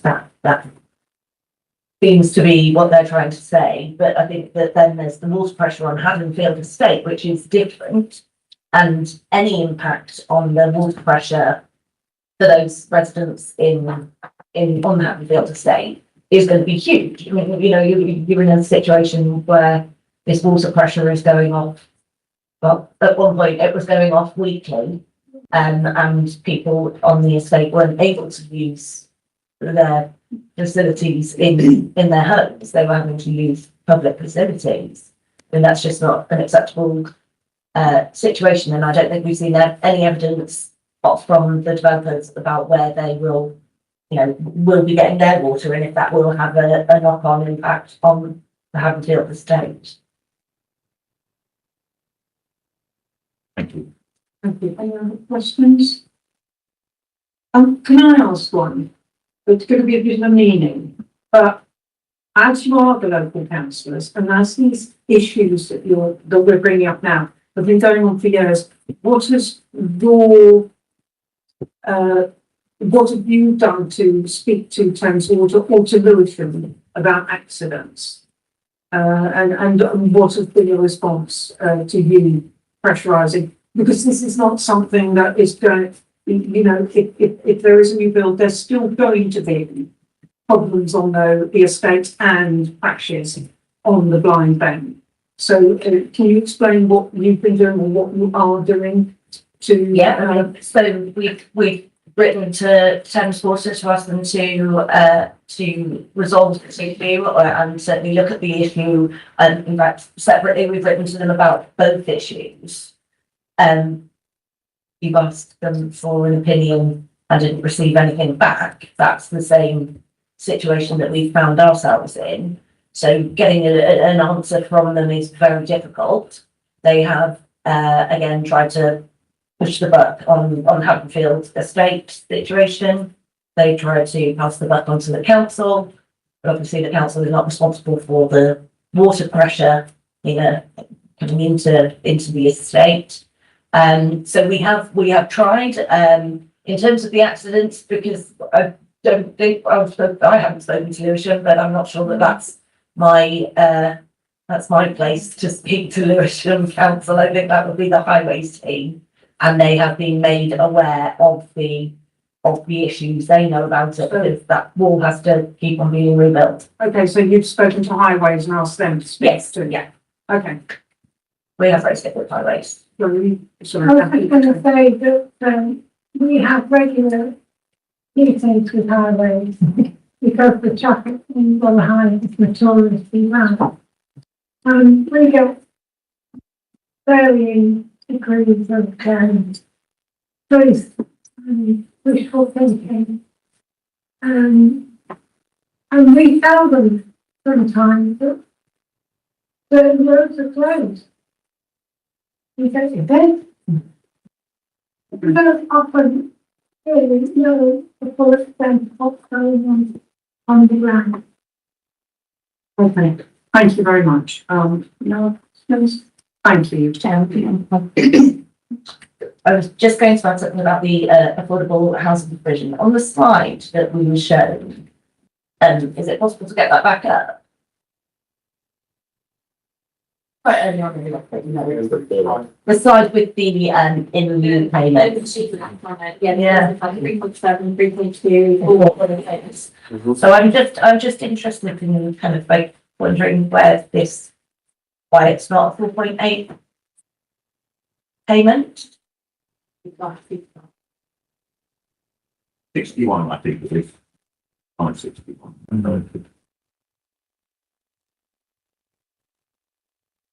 Yeah, there we go. So it was, so in terms of what the applicants agreed there is actually, I know you keep saying that it's £500,000 more than they are meant to be paying, but actually it's not. It's 1.1 million less than they should be paying. I'm so sorry, Councillor. I think this has been explained on a couple of occasions. It has been asked and was explained by the officer. Did you? I didn't give an explanation for that. Why, sorry, so that was because it was not it's not 2025, but then, so I didn't really understand why the difference, why it's not subject to the 2025 SPD. Thank you very much, Councillor. Parental contributions are paid subject to the viability assessment. So the viability assessment for this development before shows that the maximum possible payment is 3.2 million.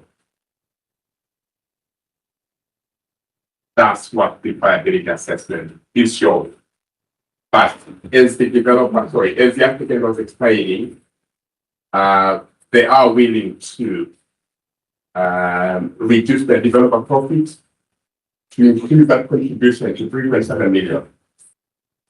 So this 4.8 is based on our new SPD, the 2025 SPD. Yeah. So that's where the difference is. It's 2025 now. Yeah. Yes. Just to maybe wait for back to them. I mean, my understanding is that that figure is sizable because it's the relevant figure, the 4.8 million.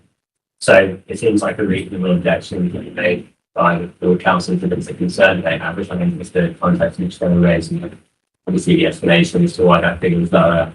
Yeah, it's this position on viability. I think that was the purpose of the comment with it, and so it's a concern if it's $1 million lower than what the policy compliant figure would be. That makes those statements think. Absolutely. Could I just ask one question on if in 2015 SPD no longer relevant for background development? What standard are we looking now for background development? Should they or should they not reflect the design of whatever they are, the background?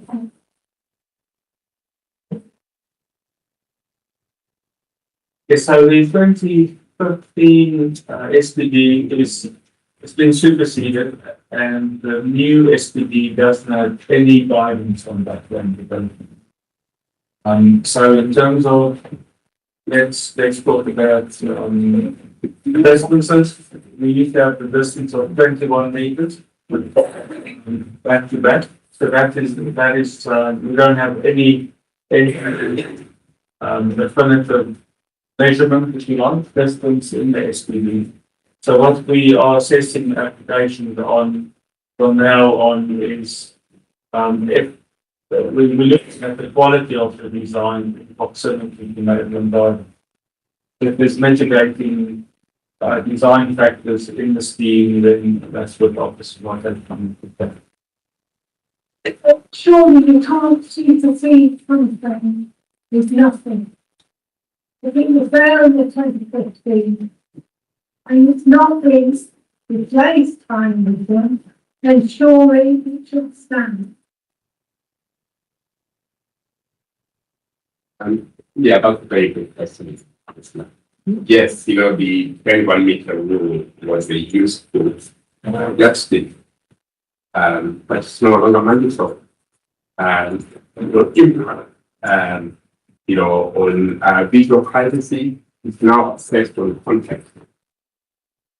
I'm talking about the drawings of the museum. Or you need the Victorian context, the Victorian terrace. Again, I'll give you what you come in.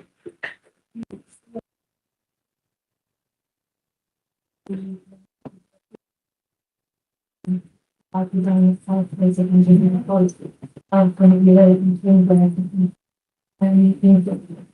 and then things with doing issues about the efficiencies of life and how design the designer calculations given in terms of listening to often within the revenues. And other relevant places that when the assessing design elements we're looking at raising specific questions. So what how the building temporary television? So I think the design is a response to the immediate context and to the wider context. And in terms of responding to the landscape, we worked with that and we asked them to share with us their city models, which is a model factor. The Victorian houses and the Georgian person they were referring to, the proposed development by the state and from different landscape is and they're very comfortable that in terms of the landscape and the design things and the sits within the country. Sorry, just very briefly on that. I'm so sorry, Jack. That is the lowest of the blocks that is viewed from below pavement level there, and that is a block of flats in front of it, 3 stories, but it's still a block of flats. I mean, I think it would be interesting to see the elevation from the north, for example, where we will have a taller building towering over terraced houses.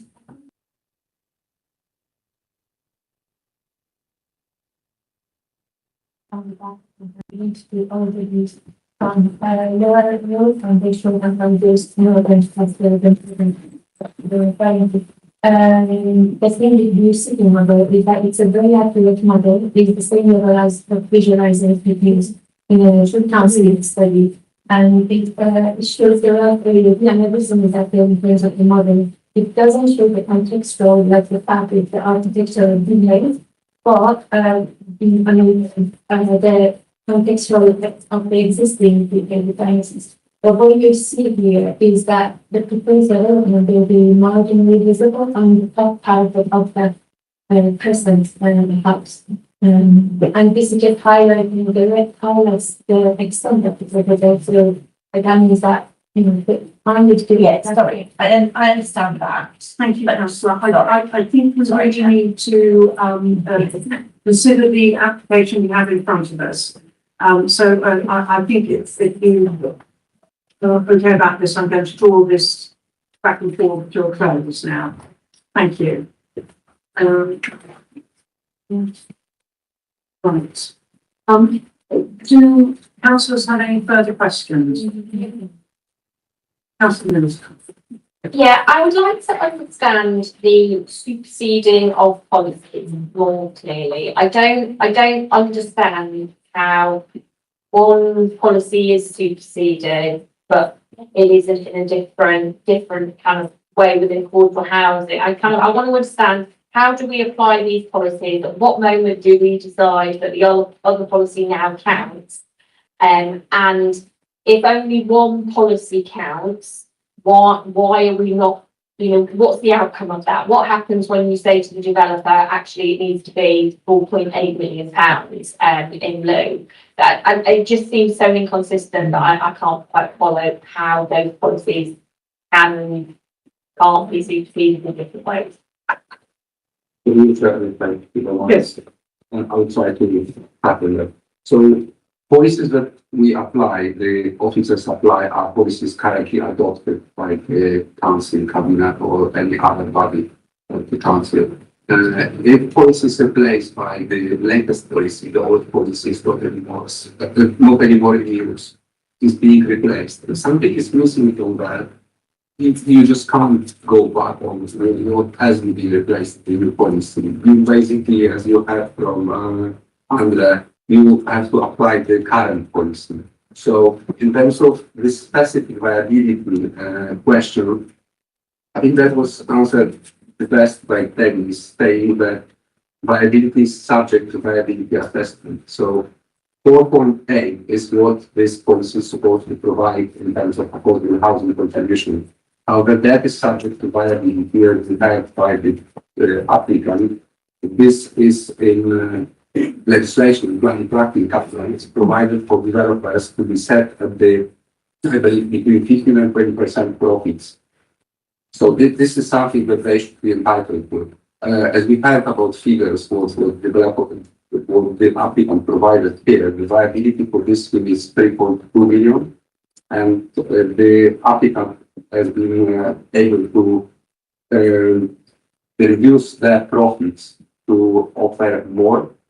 And as such, the figure that we arrived at is 3.7.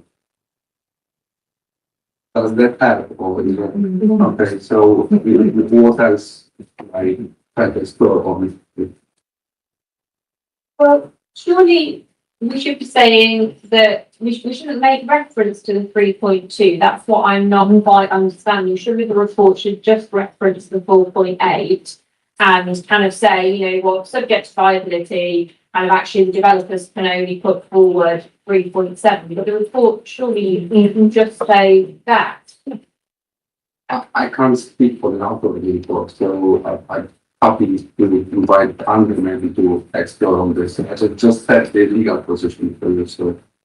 Can I just ask? Yes, No, sorry. I mean, I think Councillor Mills sort of said, similar to what I was going to say, that the only, I think that part of the confusion is that the only relevance of the old SPD here seems to be the new one was adopted relatively recently, and that it is just the number that the applicant has brought theirs up to, that it's purely a kind of you know, it's not a relevant benchmark as a planning consideration. It's more there to illustrate how that number was reached that or something like that. Or I guess the way that we can say, well, you know, oh, I guess it isn't the current rate, but it means 60 old rates or something like that. But it's not actually relevant in terms of us making other topics. It's more just like if that is arguments or something like that. That's my understanding. Yeah. Yeah, yeah, correct.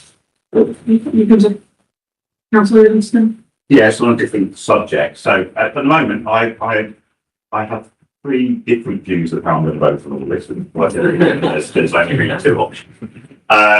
So I want to talk about probably the one that I like least and might be least popular in the room, but it's the one that's nagging away at me most. And that is whether it is safe to make a decision at all tonight. And the reason I'm saying that is because of the issues that we raised about we had a traffic accident black spot here, and that the authority responsible for that traffic black spot hasn't been consulted in this application at all. And so I have no understanding at all about whether this will make that situation better or worse. We certainly heard from objectors it will make it worse. And so that worries me. And we've obviously heard as well, there's a board point about people that we think ought to be consulted appear not to be consulted in terms of people living in here. But for me, the fact there is a statutory body that was responsible for something here, and we don't have enough information at all to understand what their view on this, and we know there are serious consequences from that, makes me feel very uneasy about making a decision at all tonight. So at the moment, as I said, the one that I hate the most as a view, because I always hate it, because I think we all come to believe in one way or another. But the thing that's nagging at me is a view that we might need to defer this to get that back. So it's wanted to hear officers' views on that.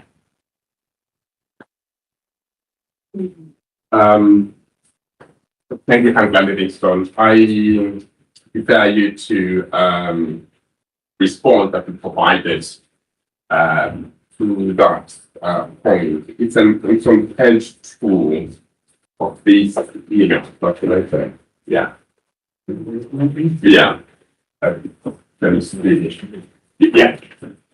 So it's the bottom, traffic around the blind corner at Western Street. So we did consult our highways team, which but we've ascertained that this highways team didn't have responsibility for the issue. But they were able to comment in terms of the additional volume of traffic being generated from this proposal.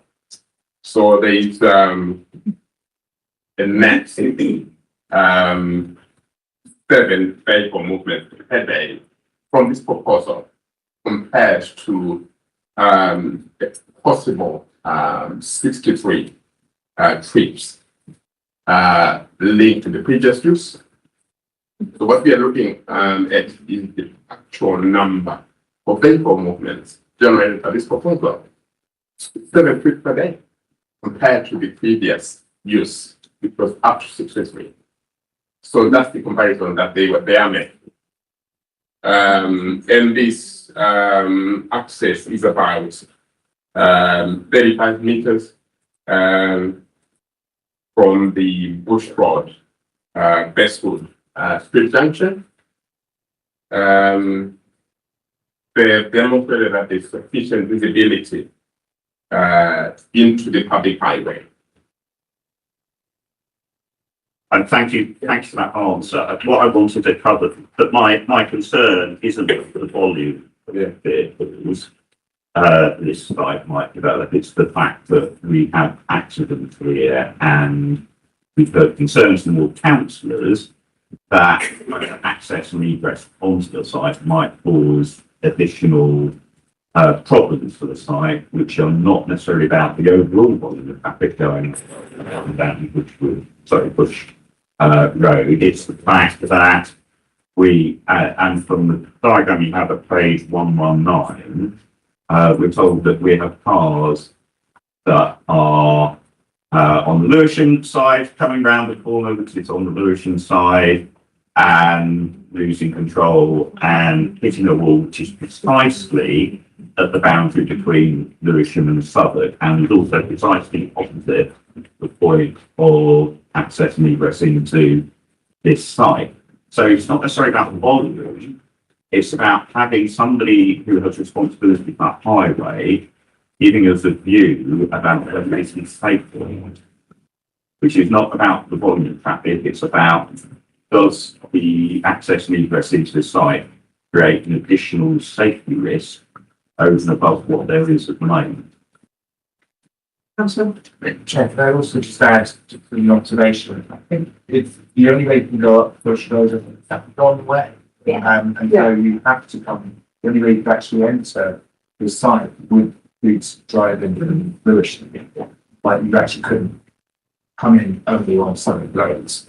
So yeah, I think that just underlines the importance of having been involved in this, or having some kind of say.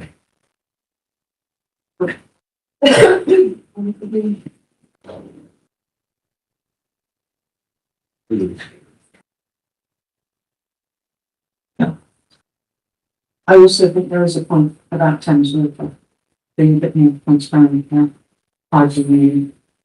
You know, I do agree with that point of view. Yeah, Not I mean, we do get your point. Right? I mean, these documents have been reviewed by the relevant consulting, our highways team. The conclusion is that these will not resolve the negative on highway conditions. I don't know whether the applicants want anything to this or you. I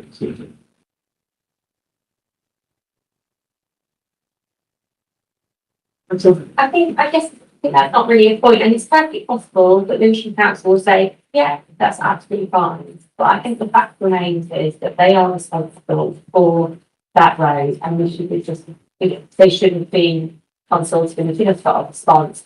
I mean, I don't hold out a great deal of hope that we will get a better response from Thames Water. I also think maybe the residents will stop at me. You know, I really hope that if we were putting more codes here, actually, it might be part of the solution to actually getting Thames Water to sort out the water pressure situation. But that's me speaking in hopefulness on the basis of very little from Thames Water. But I am more concerned that we don't just have a response from Lewisham Council that just says, yeah, you know what, totally fine, traffic fine. Councillor. It's Jacob. I just wanted to clarify something about the Thames Water issue. It seems to me that the concerns here are quite real. Obviously, there's a lot of issues for existing residents, and that there could be an impact on them or indeed on the students from those issues of what holds is built.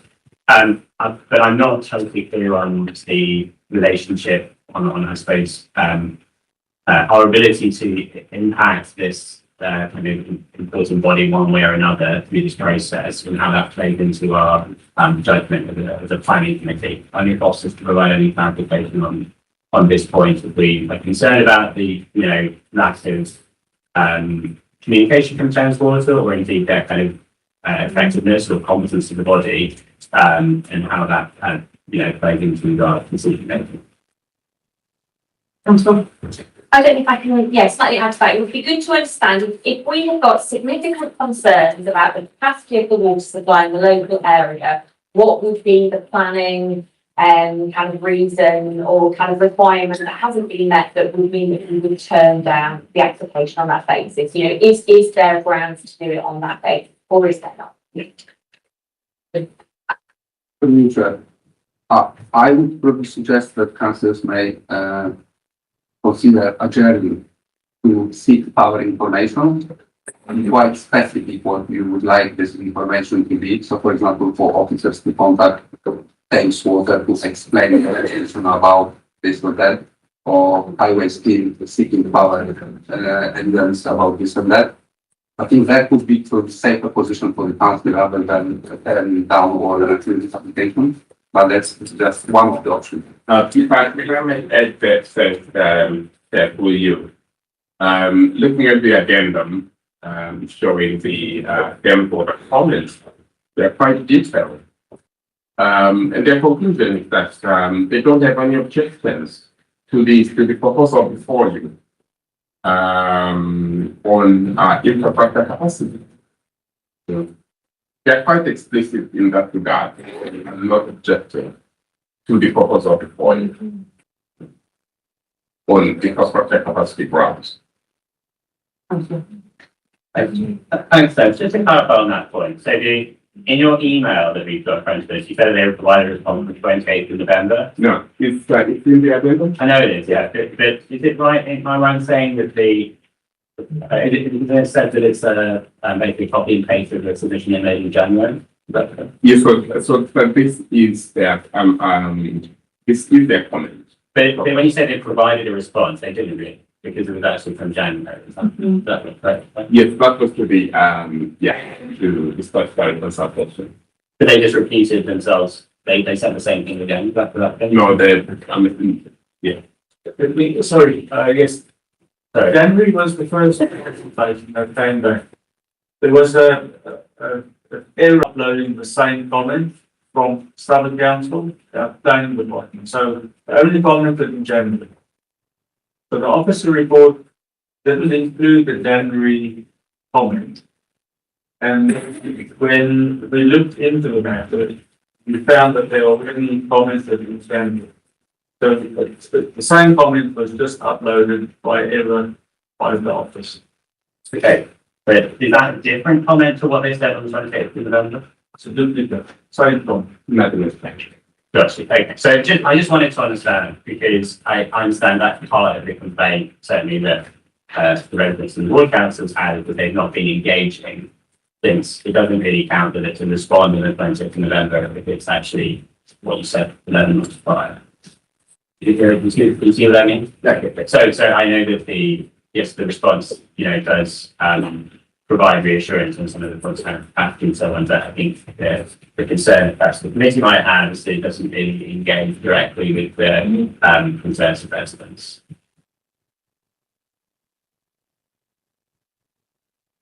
What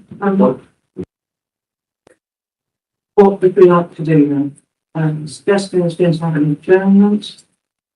That is a deferral. Would you need adjournment for us to discuss it now? No, sorry. It's a deferral. Oh, so next meeting. Adjourn it, but we've got to be clear about why we're adjourning it. Okay. Is that the feeling of everybody that we'd like to do that? Yes. Sorry, there's one more clarification on this deferral issue. So I think the question is pretty clear on the highways. On the Thames water thing, we didn't really necessarily get an answer on the question that Councillor Mills and I raised about how this played into the planning considerations and what the kind of policy aspects to this are. And bearing in mind the lack of responsiveness of Thames water up to this point, notwithstanding they made a submission in January this year, would it cause, do we have to be mindful of causing additional delays if they simply don't respond, to inquiries from the committee in the related to the quarterly deferral? So I would like a response on the planning materiality question of the rest of it. Councillor. Yeah, because if there is no material planning reason why we should consider this, then we don't need Thames Water to give us more information. It'd be nice if they did. But if your advice is there is absolutely no ground, it doesn't matter at all about Haddonfield, you can do what you want with this planning application. I think we need to have that clear, because then there's no point of pursuing Thames Water. Yeah. I think if you're saying that there is a basis that we should consider the impact of water pressure on surrounding buildings, then we do need more information from Thames Water. I think particularly on page 7 of the addendum, point 20, there is some recommendations for what the developer needs to take account of, and it would be good to understand whether that's a kind of standard kind of thing that is given to developers, or whether that takes into account the existing low pressure in this area. So I think a bit more information on point 20 for the local context would be helpful, but if there's no material planning reason related towards pressure, it doesn't, I mean, that's something that definitely doesn't. There's no point in spending that time, is there?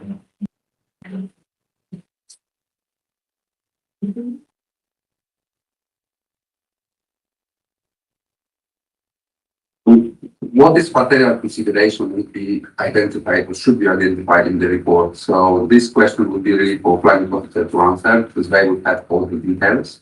If that has been identified as material consideration, you have information in the report, and you have to ask yourself whether information provided enough detail to make an informed decision. It's just part of the whole consideration. So there will be aspects where you might not have enough, where you will feel that there is just enough for you to give you which way you want to vote. So for example, Thames Water, I understand that Thames referred to addendum where Thames Water said that they don't have any objections to this scheme. So if that's what they provided, I can't obviously impose in terms of what their response might be, but I think you can expect where that might go out, given that you got sort of clear answers from Thames Water on this particular subject. I'm not sure if this is extremely helpful, but what I'm trying to say is that it's really for you to decide. So I think water is material consideration, has been identified in the report as something that you need to take into account, whether you feel you got enough information to make an informed decision. It's not for me to tell you how you need to decide. If the members are of the view that they don't have enough, they are entitled to adjourn and seek information, as I said previously. But if there's already information in the report, you need to ask yourself whether you will actually get anything more precisely to make a decision. Yeah, thank you so much for being on that. I think what the members are seeking is for them to work out how they found their comment, qualify their objection, given the objections from local residents. I suppose it's given the reality of the water pressure closing problems that surround residents and the flooding that was unresolved, chemicals and so on. So I suppose for them to write a comment saying that we don't have issues, that should be said into the context of, they are providing good service to the housing nearby. What confidence can we have in their judgment? So I think that would be the point to pursue. But I think we haven't really necessarily had an answer to the Councillor. Yeah, I just because we're talking about the water pressure issue, I just wondered whether to what extent conditions would be able to address that anyway, which was that something that could be so they water pressure and the impact of this development, water pressure and mitigation of that be conditioned as part of this. You need to consider that as an issue. So it's one of those things about, I think this was an issue, is there a way that you resolve three conditions rather than the third? I think the highway quantity feels a lot wrong with that. Thanks, Chair. I think just to go back to your point, there is an insertion in the water pressure point, basically just the observation is paragraph 41 of the addendum. But again, it doesn't really say, it only says the quite vague comment from Thames Water that develops to take account of the water pressure and the design of the proposed development. This doesn't really very reassuring at all. If the infrastructure is insufficient in the area anyway, just taking account of it, that doesn't actually change the situation for the residents. Yeah, I think also it could be the point I was making before about the pipe count. They might say, actually, you'll be coming off a different system. They come off it would be just great, even if they just show the schematics that said, actually, that side of the road is fed by this pipe, that side of the road is fed. Still an issue for the estate, but it would be good to know if that's all they have to say.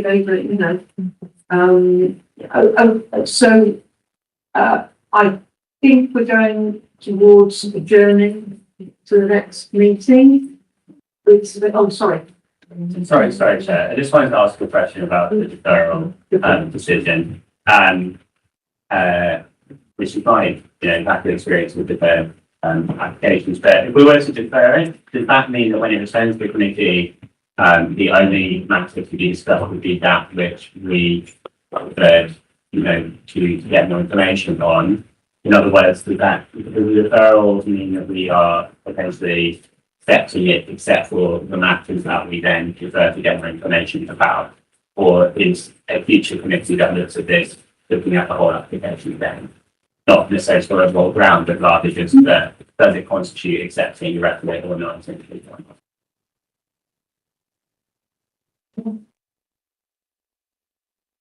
I think I mixed presently. I think you'll be looking at because this is The reason why I asked for example is that I think the question about the affordable housing into payment is a live question in my mind. And so I want to be clear on, if we're referring to whether that constitutes accepting, that and the representation, essentially, except for those matters on which we seek further clarification through deferral, or whether it comes back to the committee and those main issues that the committee is not taking as we want. But does the deferrals mean that we take a view on the rest of the application? First, we've got two options with deferral or adjournment.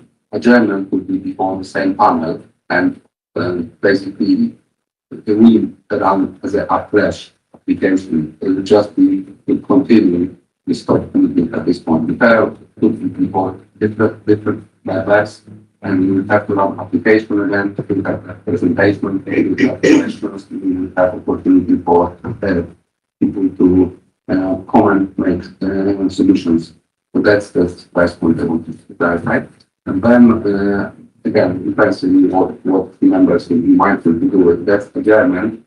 You can still discuss everything that we discussed so far, but we wouldn't have invitation, we will have questions from members, we will have work transfer.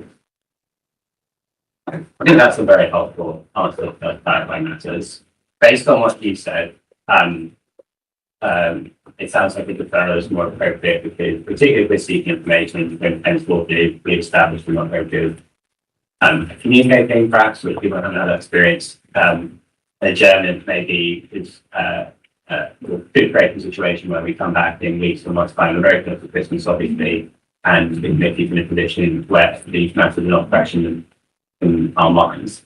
So it would suggest to me it might be more appropriate to use it if you were coming back perhaps in a day or two. But if it were to be returned in the new year or something like that, to my effect. We recently had, I think from your explanation, effectively must have been an adjournment for the committee about the development of national guys, so we did do that. So we were only able to have members that had been part of the original committee there as part of it. So it is something that we've done recently. I'm not sure how rate it was a couple of months. So I'm not. Having been through it, I'm not sure how satisfactory it is in the process, but it has been done with questions. Yeah. In terms of next date, we have the 10th of January. That's the next available time.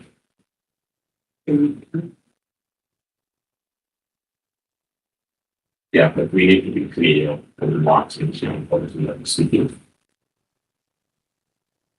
I think the downfall of time is really they provided all the necessary information for you to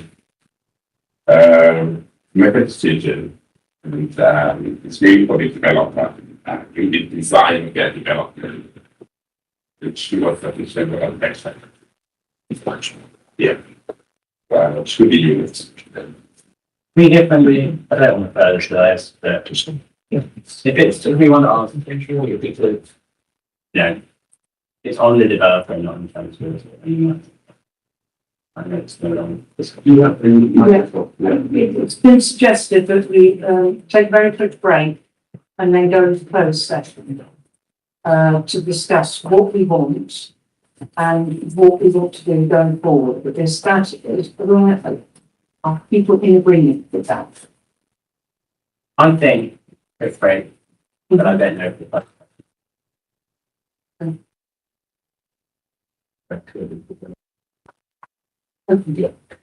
Okay, sorry, councillor. Yeah, sorry, Chair, I was just going to say, yeah, we had a kind of steer on why we need to go to closed session. Thank you. I think I've heard some councillors, but not everyone, so it's really not exactly clear where the committee wants to go with this, and I think I just thought maybe it would be helpful where I could explain a little bit process about the German and what we are realistically seeking to gain from adjourning this committee and what grounds the committee put forward. But if members are feeling that this is unnecessary. I think that would be helpful. I just wanted to perhaps cheek in reverse the order and say that we have a closed session first and the break afterwards, just because I know that there's a risk that all right. I was trying to get us to a conclusion quicker, and I thought that might send minds to get through it quicker. All right, that's fine. Okay, we're just going to, sorry, everybody, thank you for your patience. We're going to take a very quick 5-minute break, and then we'll come back to the space. Thank you.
Very much, everyone.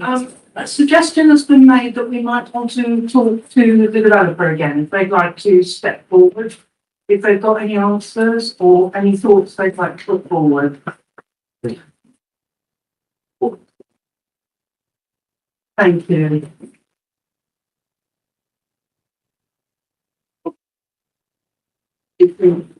Thank you, Chair. What's the question? Well,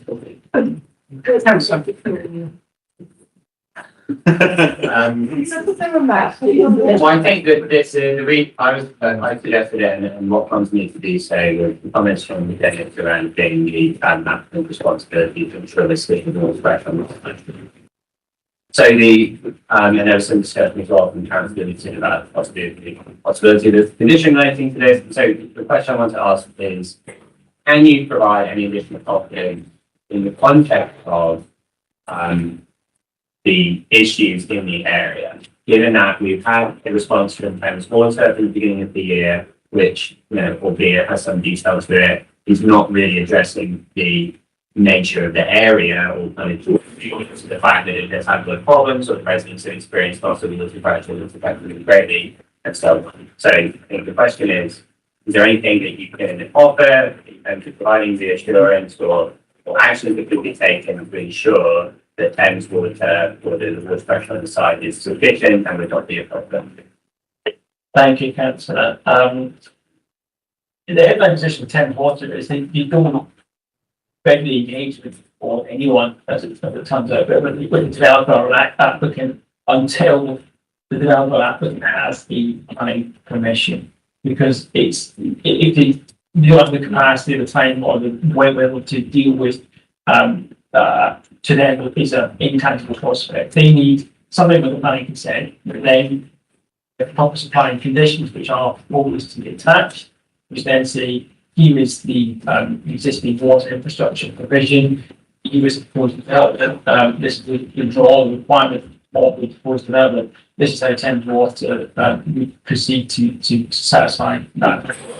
We find existing constraints on the system. So we haven't got tangible detailed assessment at this stage because we haven't got the benefit of planning permission on the site. We do have what forms part of the flood risk assessment, which is submitted as with planning application. It's the Thames Water asset map, so where the pipes are laid, and they are unsurprisingly laid following Bush Road and Lower Road in general, speaking of the flood risk assessment attached to the appendix of flood risk assessment. So I suppose the first point is we know where the water is being piped, and we know the access points at which you can draw from that pipe system. That underpins the detail within the flood risk assessment, which is submitted to the planning application. So the answer to short answer to your question is we have nothing at this stage which we can find either way to Thames Water the impact of water pressure as a result of the development.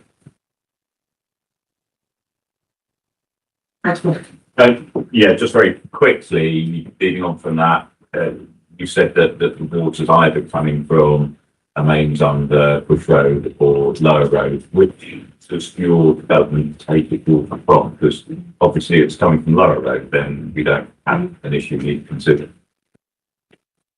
Yeah, the Lower Road doesn't have any gaps in the terrace of houses, so we would need to draw the water from Bush Road. That's what it is like. It's the main system is. Okay, thank you. Yes, yeah. And I'm just checking, you've got this addendum. It might be helpful if I just refer to just that section, paragraph 41, just there. And so I guess 3 questions, and apologies that I'm relying on you to answer this. The figure mentioned in paragraph 41, is that a standard figure? Or do you think that's taken into account the kind of special situation in this area? Have you done this? They say the developer should take account, so have you? And then finally, is there a design of building that allows you to take account of that more effectively, or kind of like protect water pressure more effectively? And it might be that that needs to be taller, shorter, I don't know, bigger, smaller, I don't know. But are you able to give any indication at all if there is a design building that does that better? Yeah, thank you, councillor. I'll answer the last question first. The design and development is irrelevant. I understand the water pressure issues that are being experienced locally exist, as I've just heard, on the ground floor or the sixth floor. So reducing the size of the development, which isn't on the table, it is irrelevant in this. Even to your future residents? Correct, yeah. Water pressure is applied equally with your ground floor and sixth floor. Your second question, actually, first question, is that a standard figure? I don't know definitively. I suspect, given that it's a suggested informative from Thames Water, that it's a standard response, mindful what would be expected as a reasonable flow rate for the end user, but also in the context of efficiently using and preserving a finite source of supply. And the final question was, have we taken into account the pressure requirement on the informative? Short answer there is no, not yet, because it's an informative that will be attached to the planning permission if the benefit permission was ever granted on this site. Okay, all right. Thank you. Right. Do we wish to go into a closed session, or is there more that we'd like to talk about? I think given the advice we were given earlier, I think you should have back on the second one to in chamber. But I don't think I'll talk about step back to. Okay.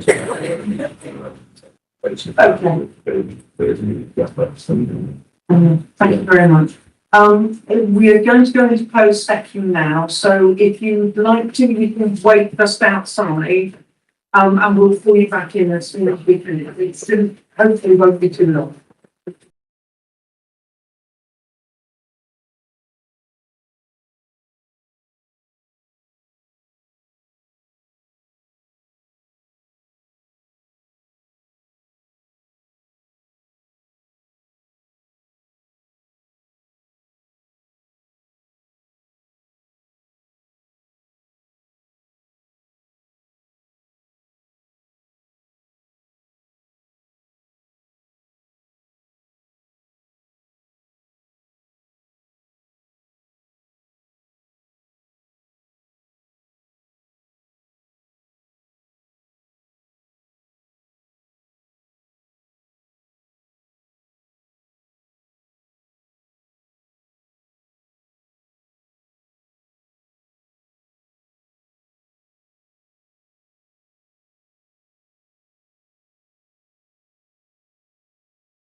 Thank you very much. I'm going to, get Councillor Livingston is going to speak now. Chair, I'd like to, for us to adjourn this item to our next meeting, which is on the 21st of January 2026, specifically so that we can consult London Borough Commission about the traffic issues that they've got. And so that's the reason for adjournment, but obviously we're also, what we discussed, we've been making an opportunity to consult with some of those with people living close to the site that weren't consulted or appear not to have been consulted, and also for us to ask some more specific questions of the tenant ward about the water pressure issue. But the reason itself for the adjournment is to push about Lewisham and felt ought to be consulted and haven't been, so we need to get their response. Thank you. Can we have a seconder to that? Thank you. And all those in favour? Thank you. That's decided. Thank you very much, everybody. Thank you for your patience. I don't,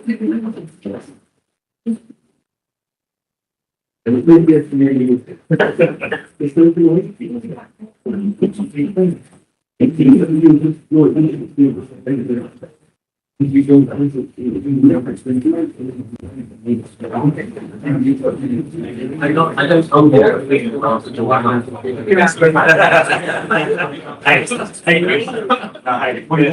We've all contributed.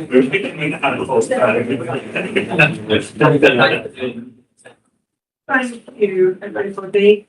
We're now going to consider 10 Gallery Road.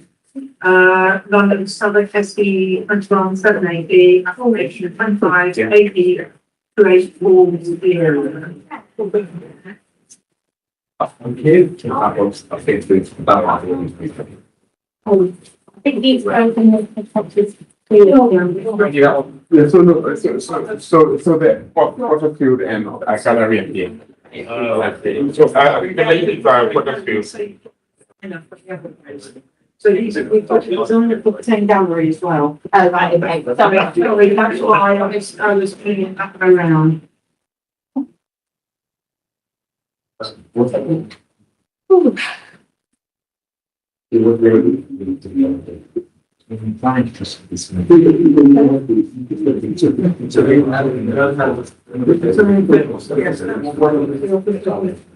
doing the road check, can we just check, do we have any objectors?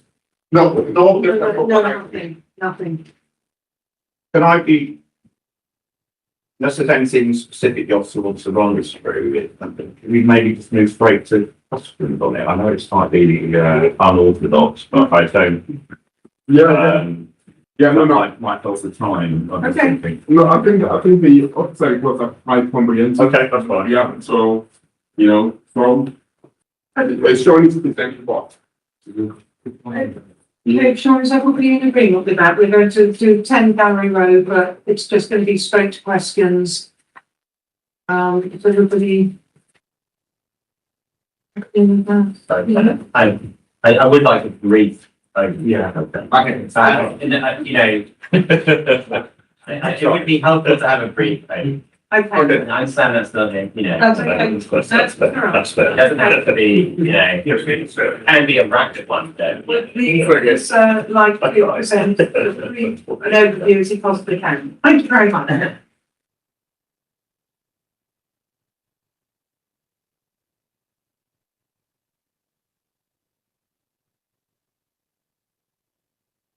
Definitely 22 and 20. So yes, sorry, presenting the Gallery Road here. So essentially, it's demolition of a side structure for the tennis building, the refurbishment of the clubhouse, erection of a heating seal on the side of the clubhouse, erection of a single-story side, then the alterations to site access and egress, for in the farm equipment, site for storage, and then there's associated with some landscaping. This is the application side.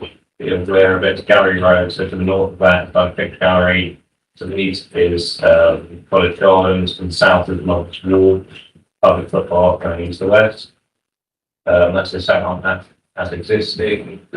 So it's a side extension to this building here. As you can see, the footprint of the building is outlining grey. So dark grey is the existing building. You can see the bits that you think down below of the additions. So that's the side extension. The roof plan, same again, new bits are in pink, so side extension and a lean-to, and that's resurfacing and landscaping.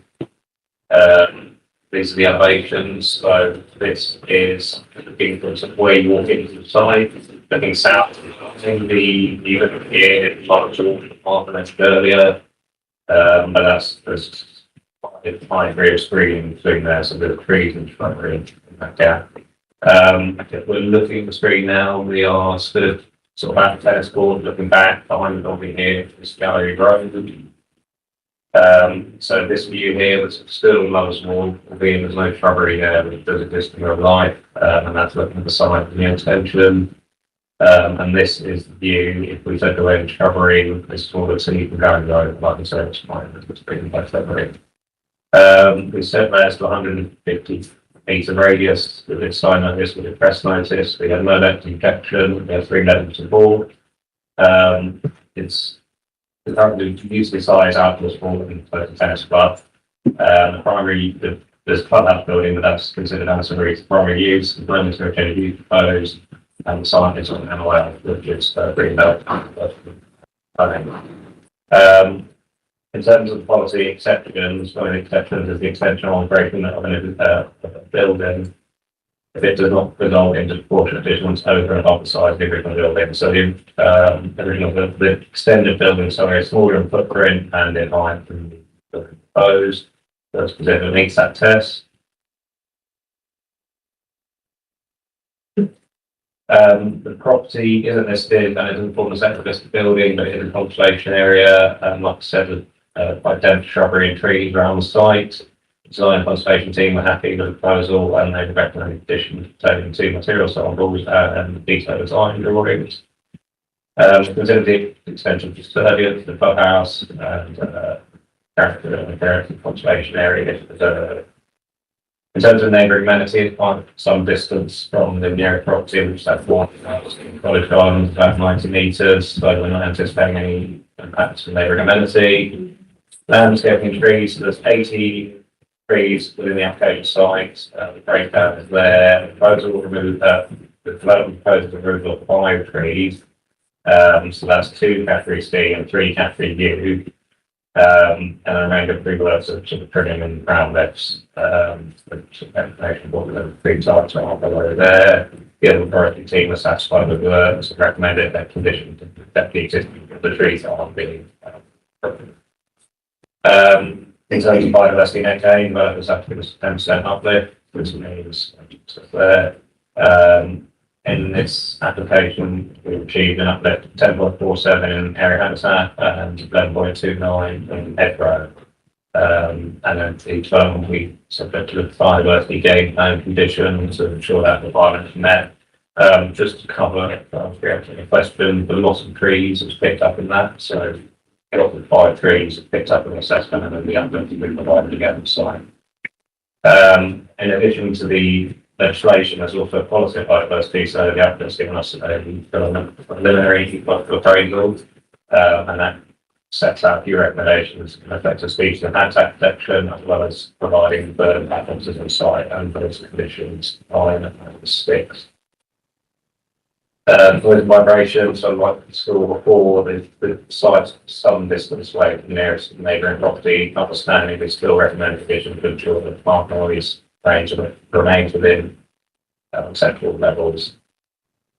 Other matters, transport and highways, is the addition of new toilets and new changing rooms, so we're not expecting some material intensification of use, additional trips or material increase in the number of trips to the site. As additional site and carbon provided, habitats and tree protected clear construction, developments considered air quality neutral, means effective and sound policy, in terms of fire safety and PSS, abbreviated documents, provided which address policy. In terms of sustainability, the extension will meet the latest situation of building regs and have an air source heat pump. In terms of ground condition and contamination, that's acceptable subject to conditions, that's conditions not unexpected contamination, and then in the event of something tell us, doing some critical remediation strategy. In terms of flood risk, there's an existing area of farmstand sort of in between the front of the building and the tennis court, which is being replaced with permeable surface, which exceeds the footprint of the new building. So there's no showing where the developers are still liable and leave the conditions. So it's very plans, timing at the standard 3-year biodiversity game plan, the design ones, so that's the thermal material samples, the design details, and then there's another one, pre-information, that's the further back boxes, the definitions of materials, specified tree protections, and that's that was the metal statements submitted.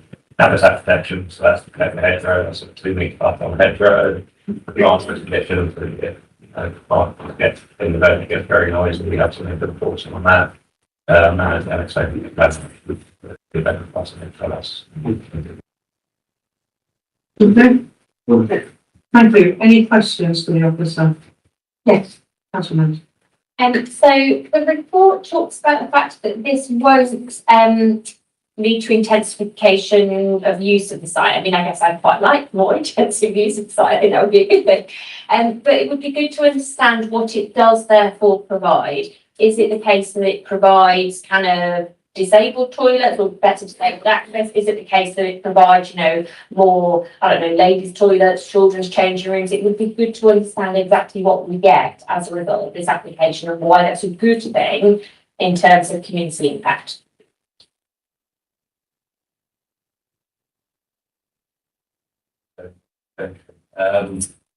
It's essentially new changing rooms, accessible changing rooms.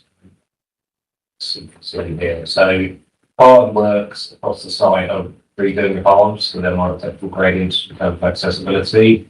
That part provided landscaping, and then the rest of this to the section made as well as the taking place. So there's someone else there. So number 17 here is an accessible toilet. There's changing rooms, there's sort of ancillary facilities to feed us in use. So office for staff, toilets, works for enabling use and things. Yep. Any other questions? Yeah. Okay, thank you. It was just around the kind of biodiversity points around the tree protection. So we know that obviously one of the number of a few trees are noted to be removed, and a suggested condition is to protect the trees that are remaining. Are there any potential conditions or discussion around planting new trees to replace those that have been removed? So the biodiversity gain metric reports that the trees are really lost, and then when the applicant comes in to submit their game plan, they'll do habitat improvement works. Now it doesn't necessarily mean that plant new trees, but in terms of the metric, it's a statutory requirement. They need to take so much. So it might be that planting new hedges and things like that. It might not necessarily be new trees, but it'll be the equivalent habitat management. So that's not condition. It's just something that they are aspiring to do for the 10%. They'd have to submit what they're actually going to do on site. That is condition. So that would be a pre-commencement condition. So before they start works, they need to tell us they need to follow biodiversity game plan. This condition. Thank you. There are no objectors that I'm aware of. Is the applicant or the agent present? You don't need to speak. Okay, thank you very much. Ward councillors, no, that's not. Can I just move to the motion? Is that all right?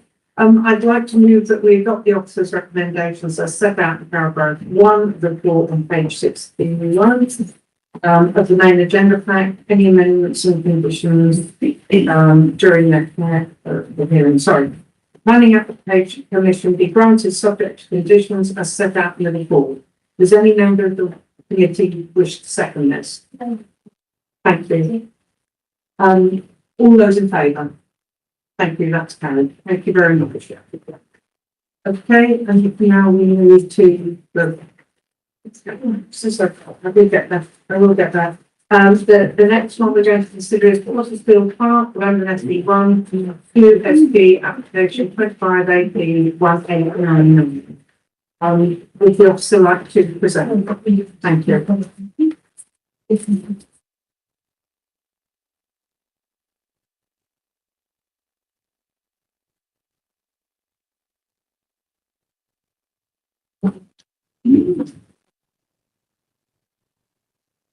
Really? Yes, please do. So item 6.1, Watersfield Park, so it's temporary use of the space for events and the erection of associated temporary structures, cumulatively no more than 800 square metres for no more than 80 days of any one calendar year for a period of 5 years. This is the site quotation plan here. So the applicants white side in the section blue, so that's the land in there, the control and the sort of area of works that will actually take place in the red line boundary. That's what I looked up today. It's approximately the size of Wembley football pitch. So this is an aerial view of the site. So it's Hospital Park, literally just across the road from there. So the site is what majority of Hospital Park, then bottom of the land, and then to the west of our own land.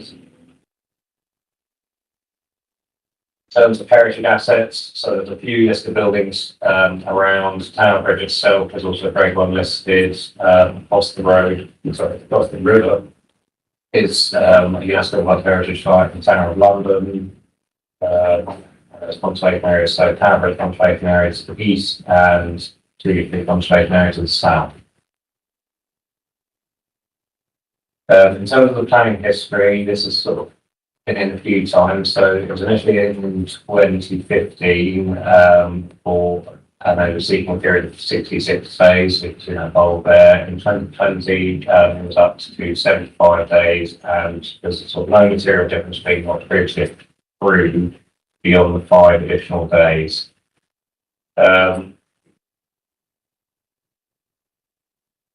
So the site is split into 4 lawns. As you would have heard earlier, that the sort of cumulative area that's going to be covered by structures, or the maximum area, is 800 square metres. Now, that's probably quite hard to visualise. So if I zoom in on this plan here, you will see that lawn 1 is 944 square metres. So that is the smallest of the lawns.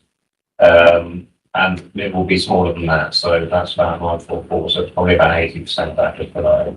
So we're not talking about sort of the whole site being covered by buildings at any one point. There's specific restrictions which have been on all the previous permissions. So yeah, like I've said, 800 square metres in total. Food stalls, marquees, art installations can go up to 4 metres. Stable performance structures up to 7 metres. 2-storey structures with internal staircases we do not allow. Laws 1 to 3 may host paid or bottom pay service for up to 80 calendar days per year, and law 4, which is the lawn I believe closest to the office here, is only up to 31 days. The application was submitted seeking 12-year permission. That was revised down back to the 5 years of the local authority granted previously. The initial round of public consultation returned 3 effects comments, and those are summarised there. So increase the changes. Sorry. Essentially the extra days going from 75 to 80 days is excessive. Most concerned about social behaviour and noise, and proposal would result in loss of open space. It was since amended to be 5 years ago, and since we did the re-consultation, there was no additional suggestion. In terms of the principle of development, the policy has slightly changed. So it was the assessment after application last time, whereas the only that's been updated. So one of the exceptions is for change of use on the NOL, provided it does not let the openness does not for purposes of it being NOL in itself.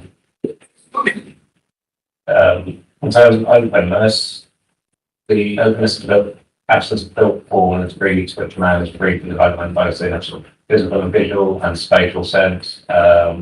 So looking at that, the structures will be only in place for 80 days. And some of those we, site set up and take down. The Structure limits will also reduce the visual impact, so it's 7 metres for stages and forward structures and 4 metres for everything else, so that reduces visual impact. And that 800 square metres that we saw, which was, just below Lawn 1, that will impact this, that will limit the spatial impact. And then the limit of duration of use will also reduce the impact on the NPL. In terms of public accessibility through the park, it really is largely unchanged. The only part that will potentially be closed is the yellow part in between. So Lawn 4 goes up, from just outside the office up to the old mayor building, and then up to the Thames Park. There will remain open, and the blue part that runs along the front of Bridge Theatre, that will also remain open. So yeah, the only potential closure of public is here, if there's redundancy, so you can walk down in front of Bridge Theatre or along the Thames Park to the north.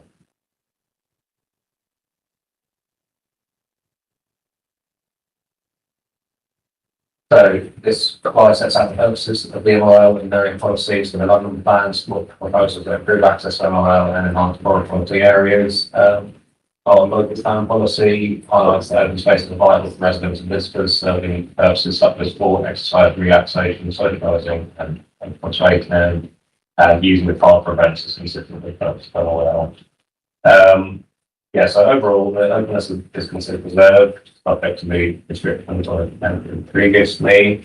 The use of the land for events is considered complementary and supporting to the site farming use. I sort of accept the local authority accepts that the number of days has increased from 7 to 5. So it's an increase of 5 days. But the additional 5 days will secure the long-term viability and operation of the site by skilled trucks for public benefits. In terms of neighbouring properties, they're outlined in blue here, so the development is plus the various properties on the south side to the street. The property running on Foxfield is the road on the side, and then there's the property fronting to Foxfield as well. In terms of impacts upon amenity, conditions recommended are the same that previously been imposed, so no more than parking days being taken from 75 to 80. We're also removing limited development rights that allow the daily use of any land and use for 28 days a year, so that's been taken away. The hours of operation limited to 7 to 11 on Monday, Saturday, and 7 to 8 on Sunday. Music on site and quiet music written from 10 a.m. 10 a.m. to 8 p.m. Monday, Saturday, 11 a.m. to 7 p.m. on Sunday. There's an event hire guide in comparison to the one mentioned before.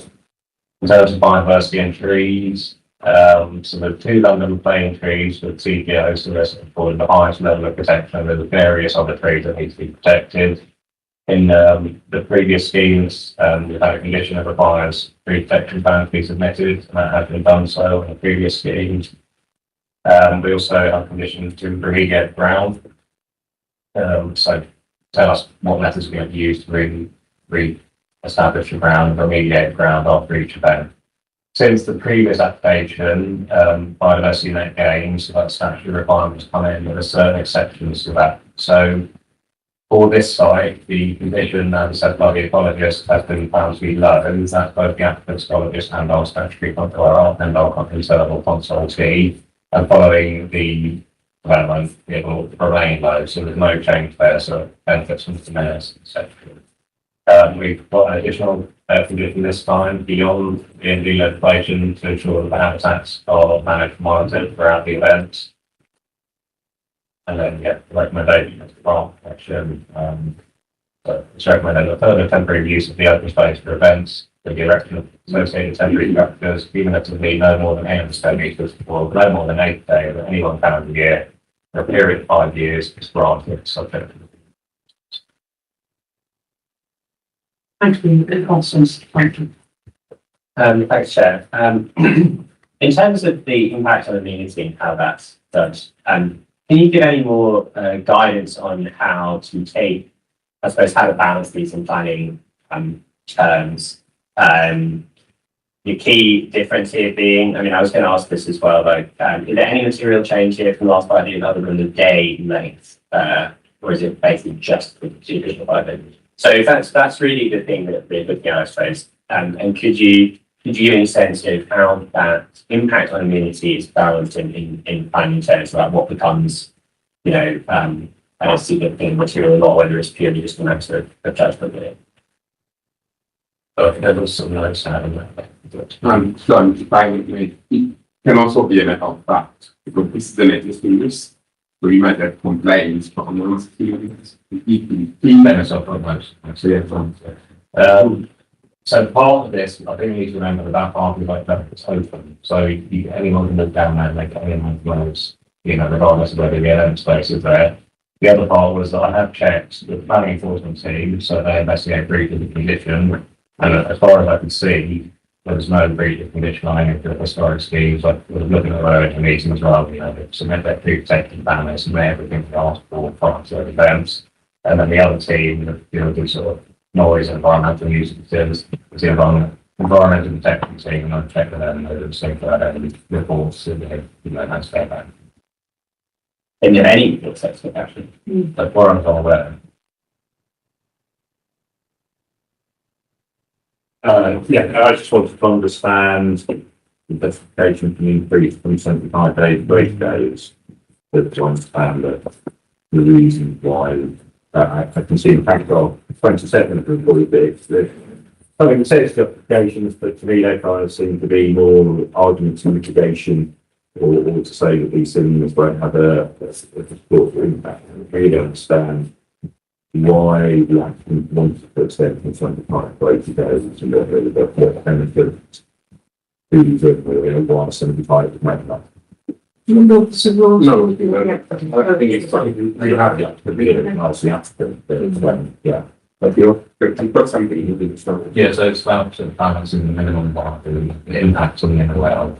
We want, honestly, as we said, we need to have a minimum impact. And I suppose over the last 5 years, there's been lots of cost challenges, especially for events companies, cost of living for everyone. So I think it's probably just to extra 5 days or sort of make it so viable.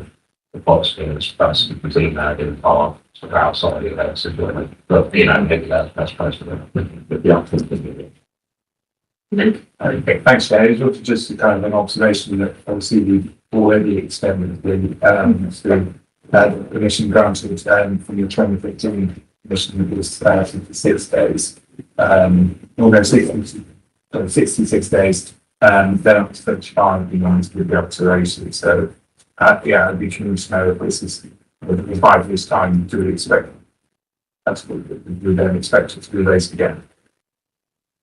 I think it may come up again, but I suppose that's the process of 5 years' time. I think that's one of the reasons we were keen to agree. I'm saying on behalf of the office of this I think that's one of the reasons we pushed quite hard and like that as well. We should take expired, so we can read it again. Any other questions? We have no objectors in the room, but we do have the applicant. Would you like to come forward?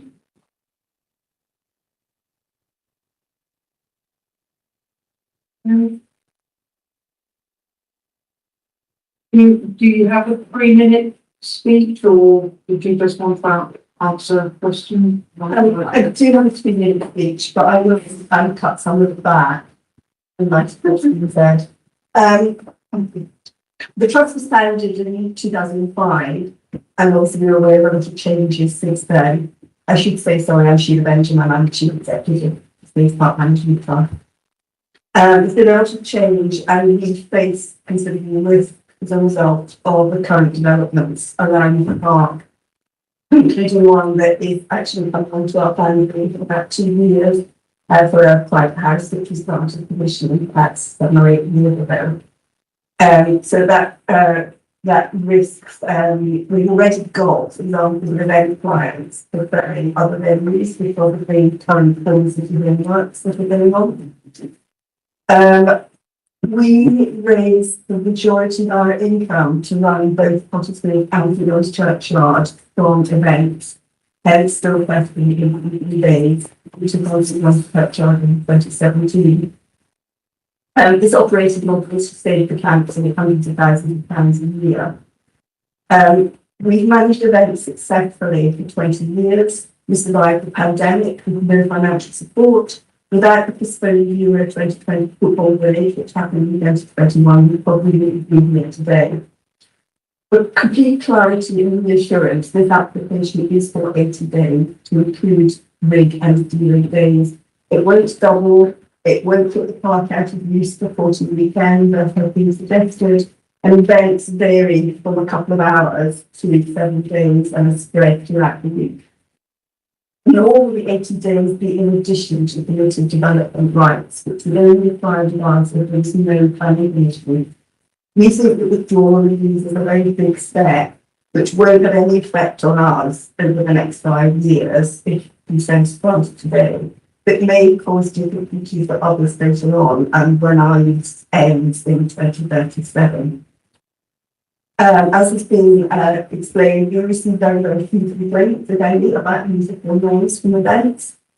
We have a self-imposed restriction on music ending at 8 p.m. Monday to Saturday and 7 p.m. on Sunday. The proposed condition 7 omits the words with rare exceptions, which is in the event guide that you have in front of you. Since July 2021, these rare exceptions have totaled 8 days. The music ended between 9 p.m. and 10 p.m. We can run risk of at least 8 days combined. We request that this wording is restated to allow us some flexibility and by not imposing an overly onerous extra restriction, which doesn't appear to be necessary. After 20 years, we hope that you will trust our judgment. It's also important not to confuse event activity with noise and disrespectful behaviour from general public use of art. Okay. One of my colleagues, I'm sure, realised. Okay. Thank you. Yeah, can I ask you just to go into the statement sometimes? Yeah, of course. We'll happily comply with any reasonable conditions and respectfully ask that you consider the points that I have raised when you're hopefully granting this application. And we look forward to seeing you next summer when we mark our 21st birthday at the community event in the park. There's just one adjustment, amendment that I've spotted in the previous condition regarding the height of structures. The report says that marking stage marking and art installation to be more than 4 meters in height. The previous condition, as set out in the fire guide, included art installations in the up to 7 meter category with stage performance structures, and art installations to be no more than 7 meters in height. These art installations are likely to be a bit higher than even those marking with food stores. But that was the previous condition. We'd like that to continue.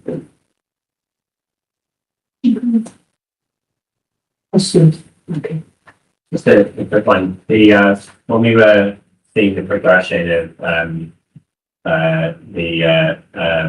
the length of the space being used for events, the initial one outlined that it was 5 days either end for being up and taken down. That's not a factor in the new one. Could you maybe give us any more details on why they don't specify the amount of time for events versus the kind of take on the day? No, the last time that this came up was in 2020 when we applied for 5%. And the committee at the time queried why we could simply utilise the 75 billion in the resort fit. It's impossible for us to assess how each event will, how long each event might take to set up and go down. But it's possible you could have a large event early in the year, which could use 5 days, which really very little time for any other events. So that flexibility was given to us back in 2020 and it's solved an issue that we had at the time. Yes. And just quickly, in terms of the question asked by council, there's some other reason for this. Is it just basically as we revised a minute ago that it's to do with essentially for financial reasons? Yeah, it is absolutely. Costs, have our costs gone up. Since 2015, we've taken in the second park, which brings in no income because we don't installation there. And it is critical that we are able to really viable by within the future as legally as they can without compromising the use of the park for public benefit. I was going to say that's the only thing I just wanted, I'm sure we will, but I just wanted to get clarity. So the 2 points raised by the conditions, if the case that the weather has changed since last time.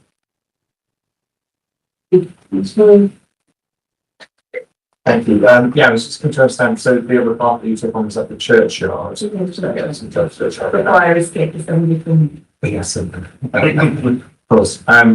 And it was a kind of follow-up question was sort of given the trajectory of the previous 2 planning questions that we received for this site.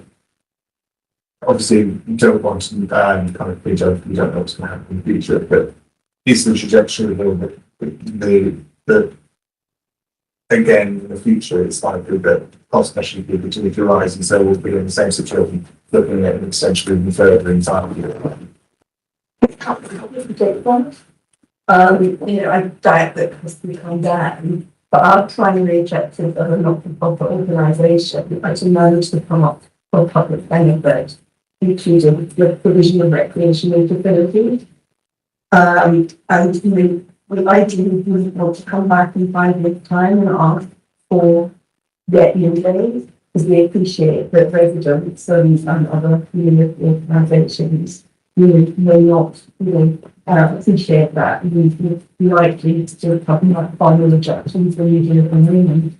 So in an ideal world, no, but I can't really predict. I don't have this ability, but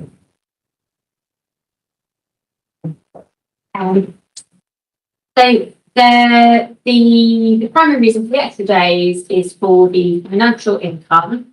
Obviously, that financial income has a benefit to the public space because it's reinvested into it, but there's no kind of cultural motivation or cultural gain that we would get from those 5 additional days. Well, there is, because the public benefit is cultural and community events.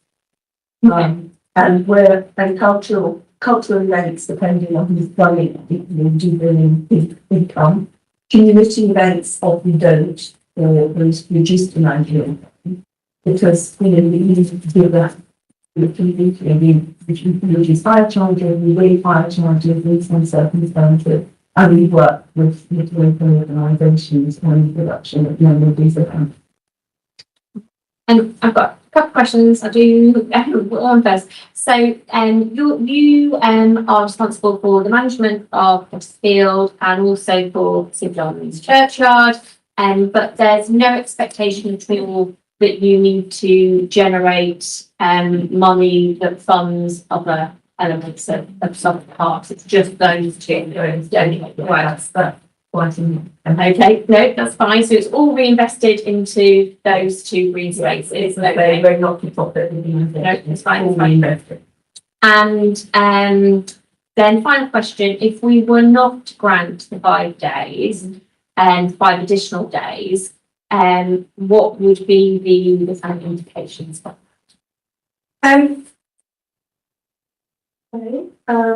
Events is a very uncertain business with money. Last year, we came very close to the 75 billion. We had 72 billion. This year, so far, not so much. There's always a lot of interest in biological park for events.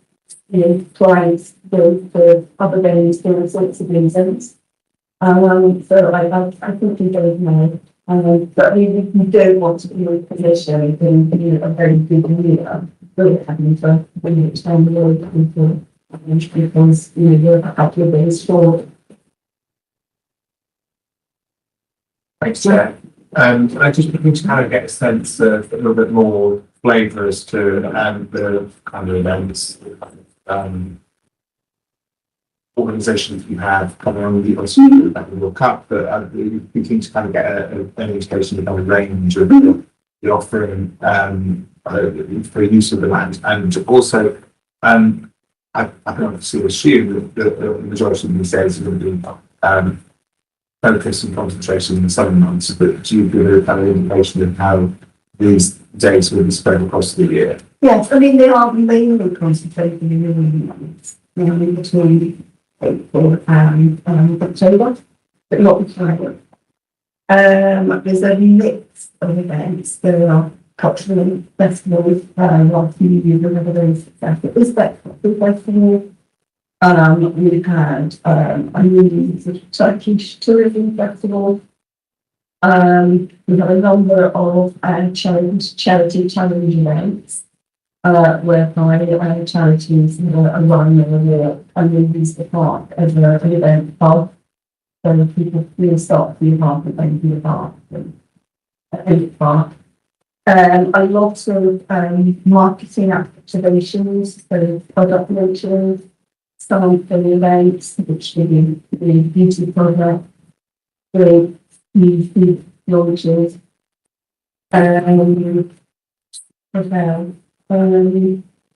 it is a very wide range. We have been photo shoots and we have some film launches. Last year we had the launch with Pass of the Life, where we just like this time here, which is a very lovely gospel choir. Quite an amazing set, which is fantastic. We put a village. But the attraction of the park for local reminders is the new.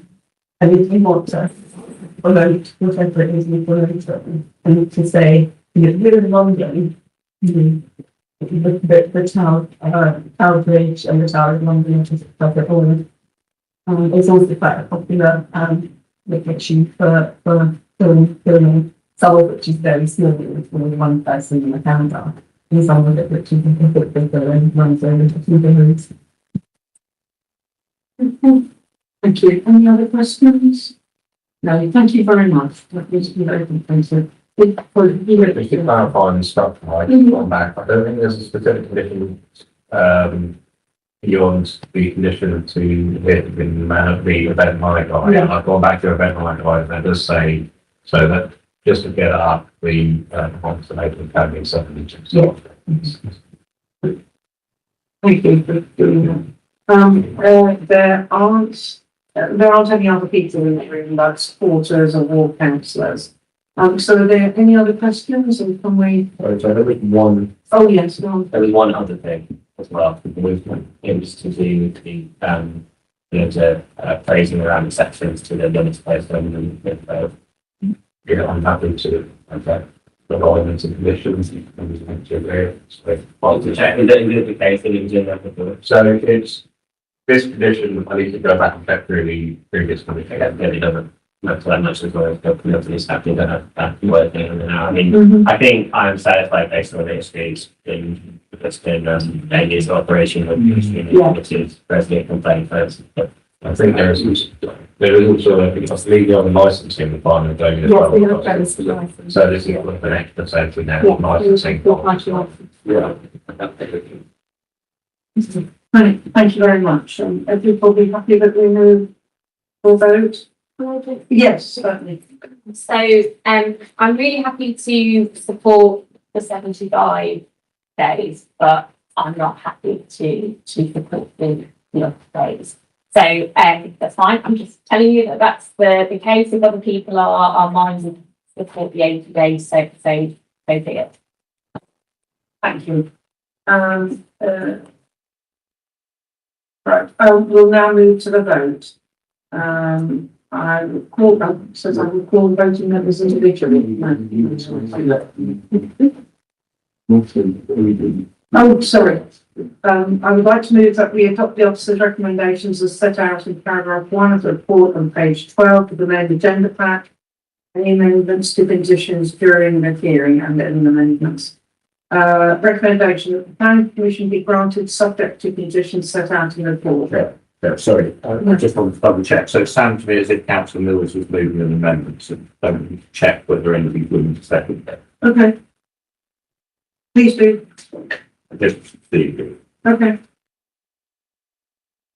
I understood Councillor saying that I don't know, she's saying she can vote no. Okay. Well, I'm very happy to. We're small in number, and obviously it's very late in the evening. I'm happy to propose the amendment. If nobody seconds it, then, we would move to the 80 days, but. Yeah, sorry, can I just clarify? Also, obviously, if there's no planning commission granted, then effectively there are no events that can take place.